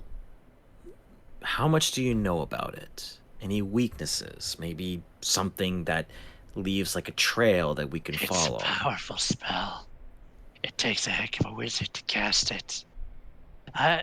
Actually, let me check his stat block for a second. I think he might be able to cast it if he knew it. I don't think he does. The dream spell is not that high level, right? It's like, level 5. Yeah, it's just level 5, but... you're gonna be like a level 11 or 12 wizard, which is you're true. pretty darn good at that point. Yeah. So, I think, yeah, Bart could cast it if he wanted, but he doesn't know the spell, so he can't cast it. Yeah. So you have to be basically at least on Bart's level or stronger. So he's like, yeah, it's a tough spell. Doesn't work on people who don't sleep. So I'm gonna be needing a lot of coffee now. Please and thank you. We'll get you all caffeined up in a minute. Right now, I'm starting to think that trying to get this thing to come to us is not gonna work. I think we either have two options. We either go exploring the woods nearby, see if maybe some undead have any more clues that we can pick out of their corpses, or we head back to town. I would rather face the dead, please. Then the dead we shall face. Give him like a pat on the back, like you did good, kid. And he's slowly going to just unlatch from you. Yeah.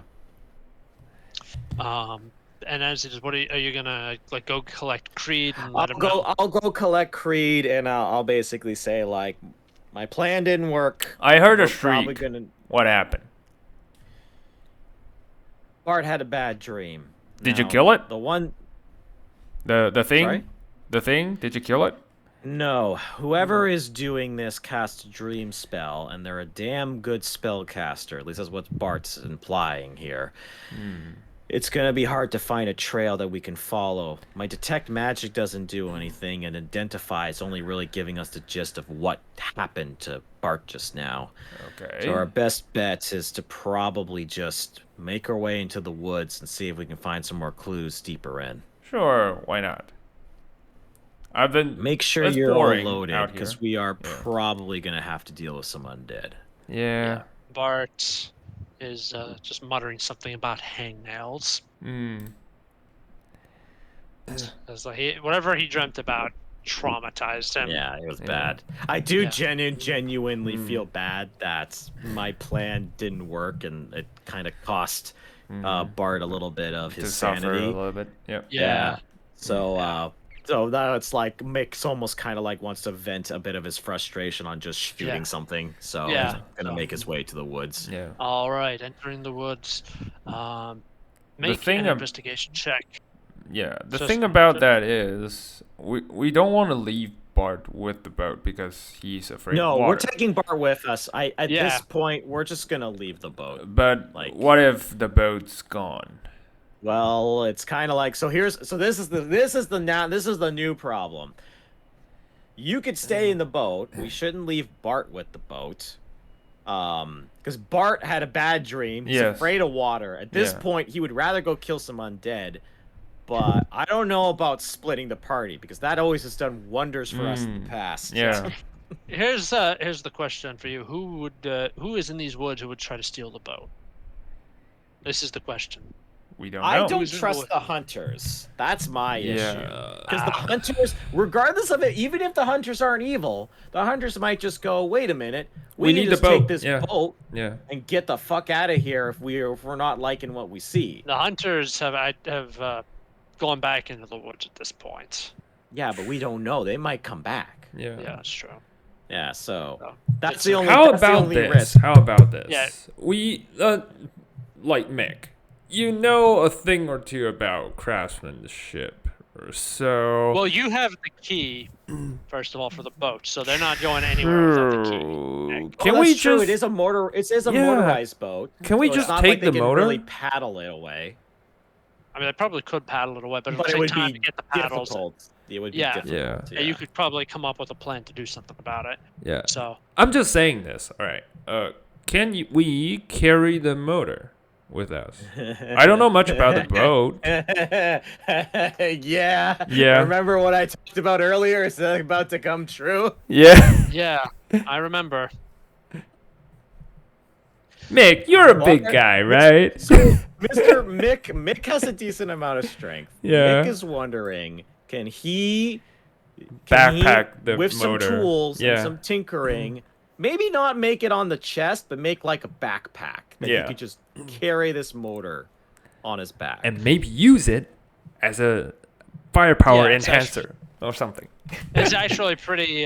It's actually simple. The tools are mostly just to dismantle the motor and detach it from the back of the boat. Nice. And just like it's otherwise very easy for you to jerry rig like some straps and just strap it over your back. Yeah, I think I'm gonna do that then. Do it. I'll just add. The boat motor, itself is nothing. backpack. Like Mick can easily craft it.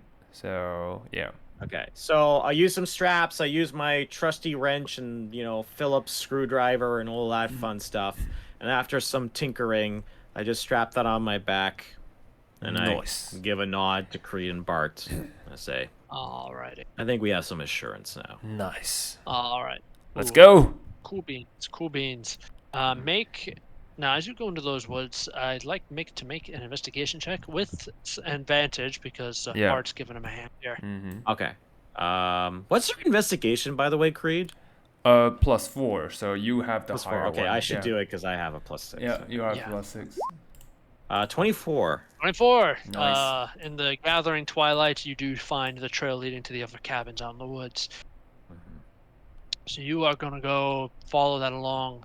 Yeah. And as you do, it takes after about like 10 minutes of walking,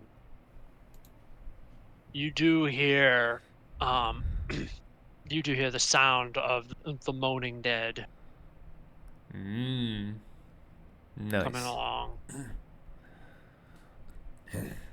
I reload my rifle. I get ready for a fight. All right. Bart is going to suggest, hey, maybe we can ambush them. Yeah. Why not? Call. Yeah. I'll see if I can find a spot, like a tree I can hide behind. Yeah, make a stealth check. Yep. Do I want to switch? I'm one with the shadows. I don't know. You know what? I like my current armor setup. So my armor can go stealth mode if I wanted to, but I don't think I want to switch it because I lose access to other things. So I'm just gonna make a basic bitch stealth. You know what? Check. I'm gonna use minor illusion to help you cover your tracks, if that helps. All right, so you make it advantage and Bart. Oh wait, you know what? Actually, never mind. I can make this a lot easier. I'm gonna use a second level spell slot, and I kind of turn a gear on like the chest plate, and there's just like a shimmer across my body, and I go completely invisible. Ooh, all right. Nice. Nice. And I will make a stealth check with advantage, but I am also invisible. Awesome. Yeah. 14. 14. Nice. Yeah, Bart is rolling. He got a 16 on his stealth check. Nice. So you go to that. You all find somewhere to hide. And then shuffling out of the woods, you see the undead. You recognize them. Well, at least most of them, anyway. Of about these 7 or so undead, you recognize about 6 of them as being ghouls. You remember that Karnath was able to create and field a whole bunch of them. Like it was what's the word? Like this industrial scale. Yeah. Like what they would do, and the regulars wouldn't do this. What the Order of the Emerald Claw, the original creator of the undead, what they would do is they would kidnap people, feed them, and force feed them human flesh, and then kill them and animate them as ghouls. Damn. Because that's part of the ritual is they have to have eaten the flesh of a sentient creature at some point. So, like I said, the Order of the Emerald Claw, they're not this branch at least was not a nice bunch, and they, like I said, they came up with this way to just crank these things out so they could sick them on Karnath's enemies. You don't know if they wandered south or if this is a brand new thing, but all you know is these things need to be killed. But that also means they have a master, right? Because they were created. Okay. Perhaps.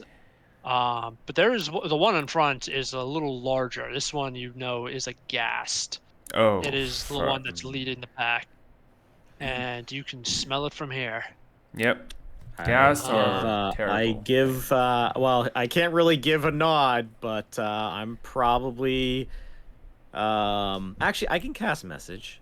Yeah, yes. You can. I cast message and I say, "Get ready on 3." All right. And as you, yeah. Yep. All right. So I'm sorry. What were you saying? I was just gonna say I just line up my shot and I get ready right. to attack.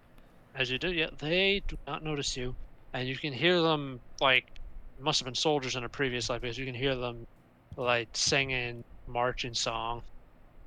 And saying like, except they're infested with ghouls, like the ghouls come marching one by one, hurrah, hurrah. Nice. We munch on people just for fun, hurrah, hurrah. And they walk right into range. All right, shots fired. Shots fired. And also, I am aiming at the ghast. I'm more concerned about the ghast than the ghouls. Okay. Alrighty, shoot the ghasts. So we get a surprise round? Yes, you do. All right. I'll take an advantage shot because I'm invisible. All right, just saying. So I have favored foe, but that will happen when I mark them. So yeah. Right. Just saying. Good thing advantage. Yeah, 16. Nice. 16's a hit. Okay. So I deal 18 points of piercing. That's pretty good. Nice. Yep. All right. So is that it for you? That's pretty much my turn. So. All right. Yeah. So you just you fire and you just rip a massive chunk out of this ghast's shoulder. All right. And it staggers back, clutching at it. All right. For me, I fire as well because of my Dread Embusher ability. 21. So yeah. And famine shots. Yep, for 26 points of damage. Yep. On the ghast? Yep. With the favor throw ability. Yeah. All right. Yep. You fire famine, and the ghast's head just explodes. Oh, and I can make an additional attack action. So yeah. All right. Make one more attack on a ghoul. Yep, on a ghoul. 20. Oh, it's That's crit. A crit? Yeah. Yep. It's dead. Just saying. Yeah, that's a one-shot kill. Yep. Yeah, you just put a bullet right through it, and that's it. Our boy. Yep. Let's see what our boy Creed is up to. Bart. Not Creed. Oh, what's sorry, Bart. Yeah, Bart. Yes, Bart. Bartholomew. Bart. I want to actually check that one spot. I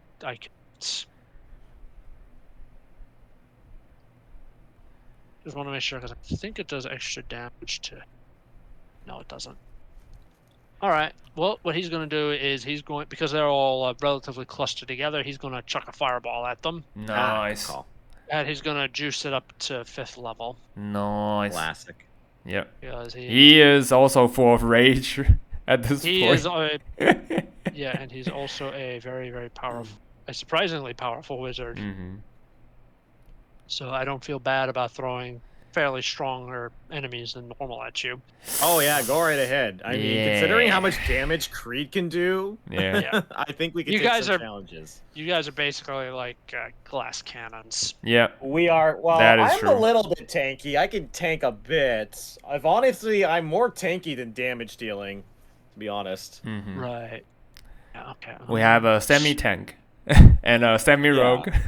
And a full-time wizard. Now I have temp HP, and I can bonus action to get it back. Nice. Yeah. So it's we have a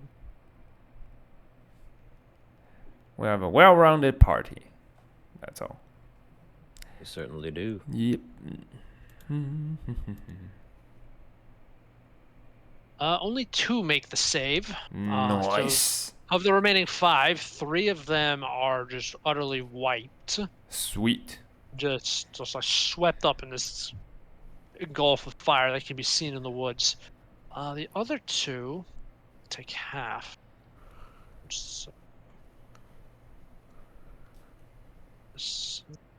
Yeah, they are like on their last legs. You could probably wipe them out in like one good turn of fighting. So I'm not even gonna bother rolling initiative on this.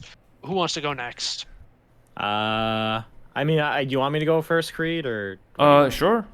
Just remember, we need to take one and question, interrogate it. So, we're not gonna be able to question the undead, but at the very least, we can see. Well, they can at least sing. Yep. They sing a song, so that means they're sentient. All right. Well, I guess it is true. Do I feel like these ghouls? They're somewhat sentient. They are. They have intelligence of 7. Okay. They're pretty smart. They're more like almost like a 10-year-old child level. Yeah. I'm willing to knock one unconscious for the lulz. All right. Well. All right. First things first. I'm gonna take a shot at one just with my hunting rifle. How many are left, by the way? 2. I'll see if I can blow up. Actually, you know what? I'll go and see if I can incapacitate one with my thunder gauntlets. Nice. All right. And hopefully Bart and Creed can just kill the other one. So I will run up, just use my thunder gauntlets. Shazam. Shazam. Nice. Okay, All right, so I'm going to do those hit, yes or Yep, no? they hit. They both hit? Yep. Okay. Oh, and I'm trying to do non-lethal damage. Yeah, you just non-lethal this thing. Basically, it's like, instead of going like full blast, like full voltage, this is more like stun gun voltage. Yeah. Yeah. So 7 points of damage. Nice. All right, yeah, it goes unconscious. Oh, And, damn, these things don't have a whole lot. Okay, all right. Yeah, they're a CR1 monster. They're pretty well. Oh, fair. Yeah. All right, and I just kind of stand over the body and kind of guard it from the remaining one, and I'm assuming this is when Creed blows it up. Well, that one is gonna turn and like take a swipe at you with its claws. What is your sure, AC? sure. Oh, Go initiative. right ahead. Okay. That's fine. No, not initiative. Mick, what is your AC? 17. 17. Oh, he hits with a 21. Okay. How much damage? A little high. You take 7 slashing damage, and you must make a Constitution save. All right. Well, I take no damage. So it just gets rid of my temporary HP. So like, see the little, like a little golden field kind of shimmer around and kind of dissipate. Nice. And I had to make a Constitution save. Yes, sir. Okay. 23. All right, yeah, you feel like the ghoul poisons inside of you, but just like by sheer force of will, you're able to shake off the effects, and nothing will happen. Nothing happens. You do know that if you fail your save, you're going to be paralyzed. I know that's quite bad. Yeah, it's quite bad. So, Creed, you said you wanted to kill this last one? Actually, I don't have a non-lethal attack. I already knocked one out. So yeah. you can just kill I'm just gonna like draw my revolver, feast, and just shoot. 19. Blam. That's a hit. Yep. Yeah, sorry. you kill Ignore the 6. So it's a 7 plus 15. Yeah, So you shoot it in the neck. Yeah. You shoot it in the neck, and its head just pops right off and falls over backwards. I do the Western gunslinger whirl and just blow up the smoke. Just put it in the pouch. Yeah, put it back in its holster. Yeah. And then you go. Yeah, then you pick up the remaining undead, you restrain it, and then you just wait for like a minute or two, and then eventually it starts waking back up. Slap it in the face. Yeah. Slap it, yo. I do like a slap, not to knock it unconscious, but just to kind of like get its attention a little bit more.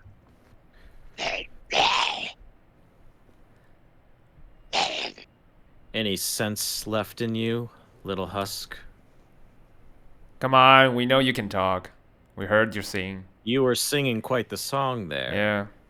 Certainly you want to sing us a little tune. I will eat your feet off. I will eat you from the feet up. Huh, I wonder, Mick, that if a ghoul got his teeth pulled off, will they be able to eat anything? I wonder. I will gum you if that's what it takes, but I will eat that delicious. How about we even remove its gum? I wonder. I do kind of like, I take one of my revolvers and just shove it into the ghoul's mouth. I'm not gonna shoot it, but just that is kind of gross. You know that, right? Can I make a pseudo intimidation check? I know this is a stretch, but I kind of like. Okay. Yeah, because like it is like as you shove it in your mouth, what it's doing is just trying to basically eat the gun to get it in your hand. I know. That's why I say it's gross. All right, well that's an 8. It's not intimidated. Like it's like I said, it's trying to just swallow the he's gun. focusing so on the swallow gun. The hand holding it. All right. So when you realize it's not intimidated, you pull your gun. I was like, it's just now put the hand back. I just kind of like almost like tauntingly like wave the gun in front of him and like, oh, look at this easy to bite hand. And I just say, and then I do say, what gave you such a cardinal desire for flesh, I wonder? The Lord of Death and Eyes. He will devour this place. The Lord of Death and Eyes. Okay. Yes. Does that name sound familiar to me? Yeah. To us. I mean. To us. Make a history check. All right. Ooh, history. I'm gonna help him. I don't have good history, so. Yeah, my history's not terrible. I have a +3, so you're gonna give me advantage. Yep. Go for it. Well, Bart, I think, has the better history here. All right. Well, Bart, it's up to you. We don't know shit. All right, so he's gonna make his history check with. All right. Just a regular old history check. Okay, yeah, he got the roll. Okay. So Barty is gonna say, he's gonna look at it and say, yeah. He's talking about some kind of a beholder necromancer from Drome, but he was dead for years. He died during the war. Oh. Took a cannon right to the central eye. Not Ooh. pretty. Fascinating. I always want to see how a beholder will behave when its eyes blow up. I do look at our Apparently they flail and start screaming. Ooh. I look at our ghoulish friend and I just say, this lord, this of deaf and eyes, have you seen the big honcho himself recently? Yes. Who ever heard of a necromancer who could truly die? This is a tempting thought. Now give me your beef. Give me your beef, cowman. Oh. I must be such a savoring treat to you. And I kind of like almost like give like a look at my neck. And now I want to persuade him. I want to be like, hey, I might let you give a chomp if you give me some more information, buddy. Are you going to, though? Oh, absolutely not. That's deception. Check, then. Not convinced. Can it be deception? It is. It's deception, unfortunately. If you're lying. All right. I'm actually tempted to just say, yeah, totally, I'll do it. I'll just risk the con save. You know what? I'll do deception. I don't think Mick is stupid enough to do that. Yeah. All right, so make a deception. All right, well, that's a 6. That's a 6. Yeah. That's No, you won't. Unless I take it. Bring it here. I just look at Creed and I go like, Creed, I don't think we're making a lot of leeway with this guy, so unless you got something you want to ask him, I'm more than ready to send him on his way. Let's think it his way. So he's been with the squad, right? Why are they with a squad? Why are you with a squad? Like, doesn't that mean you have less as long as your arm. What? That doesn't answer the question. he said my tongue is as long as your arm. and then like his tongue comes out and it really is as long as your arm, but it doesn't actually do damage. It's just licking your armor, Mick. Oh, I grab his tongue. Yeah, you know what? You value your oral treatment pretty well, right? So, what if I say cut off your tongue or pull off some of your teeth, you know, make you never be able to eat anything? Like, you won't be able to enjoy a taste any gourmet meal, any, you know, meat delight? No, never gonna happen. You're gonna starve to death. What's the meaning of life without the power of taste? Can Creed make a persuasion? I grab my dagger. I actually grab my dagger and put it onto his tongue. It's like, you know, if you don't answer it, it's bye-bye town.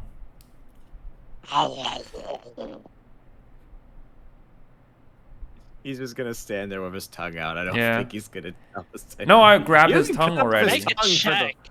What? Make an intimidation check to try to convince him. Well, this is Creed, so I mean, I can give you advantage, maybe. All right, let's try. Come on, baby. 16? Yeah, that's not bad. Grabbing the tongue helps. He looks at it, he's like, oh, that's the other. I let his tongue back. It's like, come on, you want to talk. What do you want to know? I want to know who is behind you. Who is this master? And where is he? In the woods. In the woods. But you have a base, right? No. We roam the woods. He roams the woods. Oh, He's finding the dead. He's bringing the dead back. What's his end game? Like the world will be dead, full of the dead. Okay, the world to end. Okay, classic. Kind of dumb and without taste, but classic. Mick kind of thinks. Yeah. So this Lord of Death and Eyes, he wanders the woods, bringing more undead under his banner. Yes. Trying to conquer the world. Classic. Yeah. Okay. And he doesn't retire. He simply roams. I'm assuming. Yes. And no base. Are they more? Like, did he create more of you? Like during his roaming? Yes. Travels with the pack of face zombies. He saves the real power to create the good stuff like me. Oh, okay. Well, perhaps we'll pay the Lord a visit then. Yeah, I guess we like, have to. I kind of look at Creed like, do you want to do it or shall I? Yeah, I toss the dagger right through his eyes. All right, yeah, you don't even need to make an attack. Yeah. So you just like stab him. Yep. And as he starts to die, he's like, I will taste that carne asada. Good. Well, good for you. Yeah.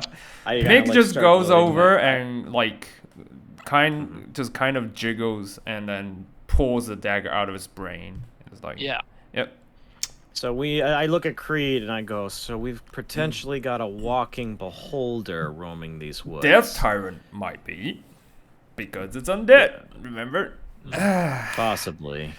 This complicates things. Although honestly, if I recall, these beholders are powerful casters. So if anyone could cast a dream spell, that'd be our best bet. But that is kind of weird, though. Why does it have to cast a dream spell, like, with all the undead? Like, I know he doesn't have any taste. He's a classic villain, but, like, he could just conquer the world. We don't know his motive. I mean, the ghoul said to bring the world to death, to bring destruction. Through the undead tide. Yeah. But that doesn't we don't know correlate if that's with the the dream beholder's thing. true motives. It could be many things. For all we know, the beholder might have a master of its own. If anything, this is probably the best lead we've gotten in a long ass time. Yeah. So it looks like we're looking to hunt ourselves a one-eyed monster. No eye, actually. Mini-eyed monster. And you gotta love the I guess. Yeah, technically a mini-eyed monster. Yeah. No, he doesn't have the eye. His eye got blown up. Remember? Yeah. Yeah. Oh yeah. An eyeless beholder. That'll be something to see. Yeah, that's something. It certainly will. Yeah. I do look and I say, well, I know you did cast some spells, Bart. Are you good to keep moving, or do you think we should rest? We can keep going. All right. All right. Let's get on so you moving. You move on. Takes a few more minutes. Takes another like hour or so walking. During which point, the only thing you do see that is of note is some deer that are eating, and they bolt the minute they catch sight of you. Okay, that's cute. All right. And I guess we're gonna go beholder hunting. I suppose we are. Following the path that you're on, you finally come across the cabins that you were looking for. Mm-hmm. There's not that many. There's only about like 3 or so around here with a big campfire pit in the middle. Checking cabins 1 and 2, you don't really find anything. Cabin 3 is where you find the interesting. Find a typewriter there with a sheet of paper stuffed inside of it. All right. Let's give it a look. What does it say? All right. It says, Creed, curious, walked over to the typewriter and started reading what was written upon the sheet of paper. His eyes widened in astonishment as he realized that what he was reading was happening right now. Oh, my eyes just narrows, but yeah, sure. Like novelists, they write things in, exaggerated Narrowing terms. his eyes in suspicion. Yeah. Yeah. What are you gonna do now, Creed? I'm gonna take the typewriters. Like, this is magic. Yes. Yes, baby. Yeah. Yes, you take it out. Yeah. Narrowing his eyes in suspicion, Creed had a sudden thought. He grabbed the typewriter in a sudden triumph and rushed to find Mick. Yeah. No, I just pouched it. Mick doesn't know anything about this. Yeah. So you have a magic typewriter. Yeah, and it writes the stuff that's happening. Come on, I'm gonna try the typewriter, and I'm gonna write, like, Creed becomes an archmage that knows all magic. You are. Yeah, you take. You are tempting fate, buddy. You are gonna get so. I'm writing my own fate. No. So you take the sheet of paper out, you hand it off to Mick, and then you start pulling away. You type that on that. You just as you're waiting expectantly, Mick, you read the rest of the page. It says, after handing the page to Mick, Creed types in, and Creed becomes an archmage into the typewriter, little suspecting that this typewriter is not simply a way to rewrite reality, but rather a method by which Gerald Conroy can communicate. Ooh. Okay.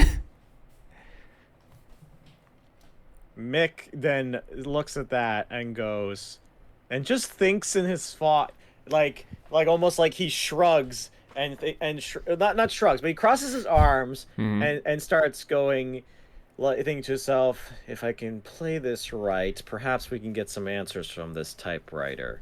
He kind of thinks as loudly as he can to see what happens. Nothing happens. Typewriter just stubbornly sits there, as typewriters do. It would certainly be fortunate if this typewriter could give us some sort of answer. Come on, typewriter, make me an archmage. I love how I want to know all magic in the world. Mystery, and you were all for, I want to take the devil's deal and become a level 20 wizard. Let's go. It's not even your class, Creed. I know. Like, Creed is just all for shits and giggles. Ranger, you want to be no. a level Creed 20 is just for shits and giggles. Completely different class. Yeah. Oh. All right, well, I do say that out loud. Yeah. I want to see what happens. You say it out loud that, again, the typewriter it's just a typewriter. It's sitting there. But I did type stuff. Like, you do like an empty sheet out of Conroy's manuscript, quickly stick it in and just you're typing things. Yeah. Just trying to get it Did to anything do happen? Something. Yeah. No, nothing is happening. It's like I said, not unless you type into it, nothing happens. Yeah, I'm typing into it. I'm gonna sit down. I see you with the archmage bit, and I'm just like, give me that. I just sit down. Hey. And I just start typing. This must be the fate writer or something, you know? Actually, I'm curious if I write in the tense that this thing is writing as well. All Mick right. began to write feverishly into the typewriter. His frustration was growing like a volcano, ready to burst. He simply wanted answers, a trail to follow. He was getting quite tired of these mysteries and shrouds and illusions, and hoped that this fucking typewriter, this goddamn fucking piece of shit typewriter, would give him some answers. Click. Yeah, as you slide it back in place, you stare as the text you wrote on it vanishes. Oh. It must be pissed. Mick, what have you done? You angered the typewriter. Did I seriously piss off the typewriter? No, you did not. But as you are looking at this, Bard is just crouching over it. You suddenly become aware that there's another person there, a fourth person. You look up, you see this tall, hunched-over, red-skinned lady with large devil horns. Oh, just God. looking at you with a smile, and she holds her fingers up to her lips and then hands you a piece of paper. Okay. I just take the piece of paper and I put it in the typewriter. No, as you put it in, you realize there is something typed on it already. Oh, what does it say? Mixed frustration was palpable. Yes. Fortunately, the typewriter was just a typewriter. A copy of something else hiding in Dalquar. This copy of the writer Gerald was using to communicate. Gerald, you say? Gerald Conroy, yep. Yep. Your boy. I look up at the horned lady. Yep. She's still just standing there, just smiling at you. Like she has like her fingers steepled together in the classic, all going as planned. I just look at her and I say, you know, for somebody we tried so desperately to avoid, you seem to have found your way to us. Oh, she's the Yep. This is the hag. Okay. This is Mama Katya. All right. Nice to meet you, lady. Katya is going to reply to Mick and going to say, Mama always looks out for her children. I don't like being called children, but fine. I guess. You seem that you have the answers that we seek then, I'm assuming. A few. But why? Why help us? What's in it for you? I'm not helping. I'm helping Gerald. Oh. He made a little deal to get back to the world. Gerald, you say? He made a deal with you. Okay. Yes, he. And you notice, like I said, she just starts to just slowly just walk in a circle around you. Reminding Gerald you very seems uncomfortably of a circling wolf, as she does. Yeah. I'm kind of like, just, you know, like kind of keeping an eye on her. I just have my hand behind me and just on my have my revolver. revolver. Just, Yep, and she's clasping her hands behind her back as well. I just look at her and I say, what makes him so special? He has been giving people his novels. He's been giving people what? Sorry. Hope. Hope. Okay. Sorry. They are remembering their dreams. People without hopes and dreams are easier to control. I see. So you want to be the puppet master, I'm assuming. No.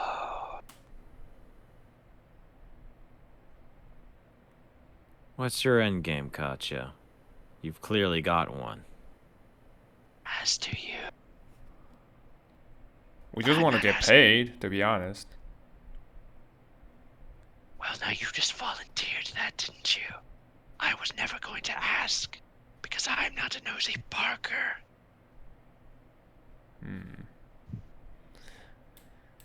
Yeah, we kind of walked into that ourselves. Our ends might be different, but the means are the same. Gerald Conroy must be found.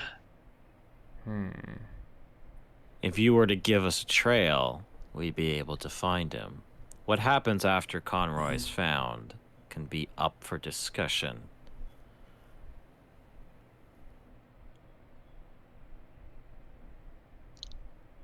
So she is going to look up in the woods in a particular direction and just stare in that way. You don't know, like, if she's looking at something or if she's just gazing into the future and just happens to be facing in that way. Okay. So, what do we do now?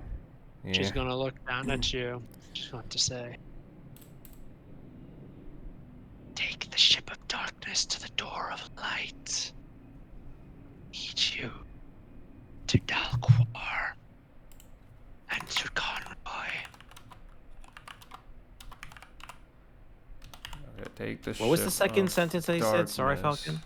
I will type that. Okay, Oh, thank thank you. you. Sorry, I know this is Yes. important. Yeah, take the No, ship it of is darkness to important. the shore of light. I know the ship of the ship of darkness to the door of light. It Door. was the Oh, second okay, it's a line. door of light. I thought it was shore, but okay. Pretty sure she said door. Okay. Yeah, that's what she said. Take the ship of darkness to the door of light, and then it's the second sentence Yeah. I'm What's curious about. Yeah, and the third one. Like. Yeah, the second sentence is.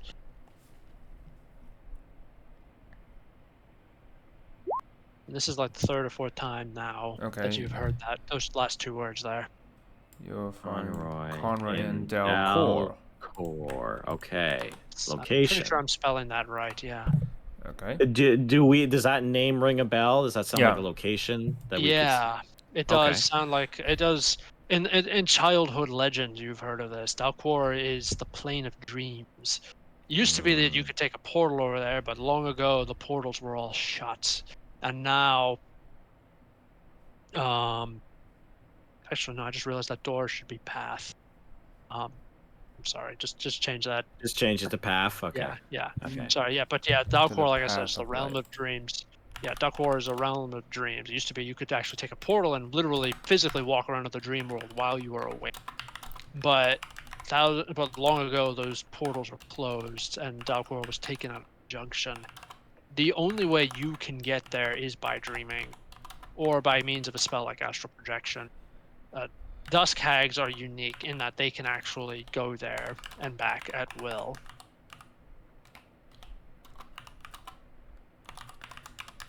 I do look at She Mama can't take you though. Mama No, can't I'm take you. aware. I'm aware, but I Yeah. am gonna still ask in the sense where it's like, I'm assuming we'll have to acquire our own means to get to Dalcor. I already gave you. She can just take us there, so. She no, can't. she can't. She can only take Okay. herself. Okay. But she did say that she already gave us the key. Yeah. Just by with her little prophecy, she's already given you that. Hmm. Although this does lead to a very interesting question, though. Which Bart is going to ask that. He's going to say, Listen, I know you're a hag. You got like all these riddles. You're mystic and everything. Give me a straight. I'm gonna ask a straight up yes or no question here. Just be honest. Is Conroy like his waking, physical, actual human body in Dalcor? Yes or no? Ooh. Because remember, this is the important question you realize, because there's supposed to be no physical way of getting there. Yeah. Which is why you're shocked when Mama Katya says, Yes, he is there. Wake in a land of sleep.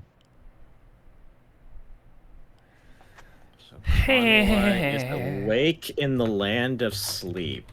This is not good. That is quite awful sounding. Yeah. Dalcor is the land of dreams. You should beware. If you choose to pursue there, you should beware. Does the ship of this? Okay, how do I want to word this? The ship of darkness to the door of light. Is it one that could be found under a cover and a nice cold pillow, or something more physical? We'll have to wait and see. Goddamn hags and their riddles. I have spent all session looking for answers, and I have found none. Katya is going to just go up to you, Mick, leaning close, and say, You get what you paid for.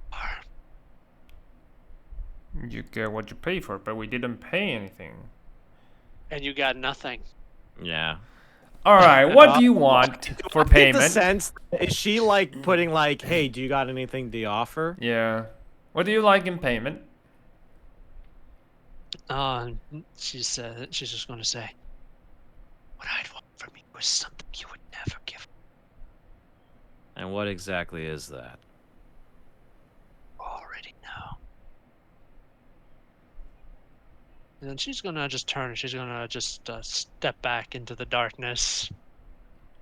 And I mean, which she's pretty sure you can't see her. She just starts scuttling away. I love this. Like, you expect like there's gonna be like this epic, like she just vanishes. Yeah. Nope. She Yeah, just, it's more just get behind a bush and you hear Yeah. Magicians. You Magicians. hear like the pitter patter of footsteps as she runs off. God, I need to find more Charlatans. spells that can fuck with people. Yeah. On the other hand, you do know. Actually, you don't know. Make an Arcana check. What's Mick, your Arcana? go for it. Mick, go Creed? for it. Uh, I Oh only no, have Bart one. will go for it. Bart Okay. has. I'll give Sure. Bart advantage. Yeah. All right. Mick, you help Bart. All I right, have he no got a clue. 25. Nice. Okay. Yeah, he's just gonna look at that and like, yeah, okay. Wait a minute. Wait a minute, Mick. Creed, help me catch that bitch. Yeah. Does Okay. can cast Dream. Oh, And he just keeps fuck. running after her. Yeah. All right. Yeah, she may be toying with us. All right, let's go. Oh, you think she already cast Dream? Or Remember she's that the the one dream that cast spell the was dream. affecting- Yeah. Yeah, that's what Bart just realized. Wait, she Yeah. probably cast Dream on me. I'm gonna go grab her now. Yeah. Oh, I see. Oh, we figured that out way before he did. Yeah. No. Yeah, well, that's what I assumed. I assumed that Hag was the Yeah. one who cast the Dream spell on back in the Okay, cast. She yeah. tried to lure Yeah, so us now in. Bart- Yeah. I didn't say that out loud, but that's Yeah. what I assumed. Yeah, It's just the I find it funny that Bart is like, wait a minute. Yeah, Bart is. I just had it confirmed now. He's chasing after. Yeah. He's chasing after her. Are you gonna follow or are you gonna? Yeah, grab we're his gonna face? follow. I'm gonna grab his tail. I'm Yeah. just grabbing his tail. Wait. No, let me go. Bart, you and I know for a fact that you're not gonna find her in that woods. Trust me. If we get an opportunity, I will absolutely help you. But right now is not the time. He does not have any divination spells, and so he's gonna say, Damn it! I need to learn more divination spells. I need to learn more getting through the Spells. bullshit Yeah. spells. I am gonna pick up the typewriter though, because I am Yep. curious of holding on to it. "All right." It's just a Yeah, so you're typewriter, going to- actually. We will Yeah. strap that on top of the giant boat motor you're carrying on your back. There we go. More Magical stuff, typewriter. I'm just welding and bolting a Yeah. bunch of bullshit onto this thing. Yep. So You can just smack people with it. That's your Yes. way. That's your spell. all right, and we will stop there for the night. All All right. right, we're in the middle of the woods still. Just Yep. saying. In the middle, I will make a note of that. In the middle of the woods, in the darkness, just got a Yeah. note from Mama Katya. Nice. Gotta find a path to light with a ship. We have a ship. All right, well, we have a ship. Yeah. We're just gonna go into the. We're just gonna. We just It's another painted ship of dark. Darkness, though. We just painted Ship of dark. dark- That's a ship of darkness. Well, I was like, I got it, guys. We're gonna cast the darkness spell on top of the ship, and we're just gonna float around. Do you know the darkness spell though? I don't know the darkness spell. Does Bart know the darkness spell? Question. Bart That's just a went good silent. Falcon Checking is his spell wondering book. if He Falcon- can blind. Yeah. He knows blindness, deafness. He can cast blindness on all of you guys. And, there we go. We'll all go blind and deaf on the boat and just hope for the best. and dream while we're awake. Yeah, So fucking beautiful. yeah. Anyway, awesome Yeah, session. awesome. I'm probably gonna hit the hay. Alright. Go for that it. was great. You're already tired. Yeah. yeah, I'm glad you enjoyed the absolute madness Chaos. that is about to overtake you. Yeah. Yeah, we'll be prepared this time. Yeah. All right. Yeah. it's- Take care, guys. Yep. Yep, Take you care. too. All right. Bye. Bye bye.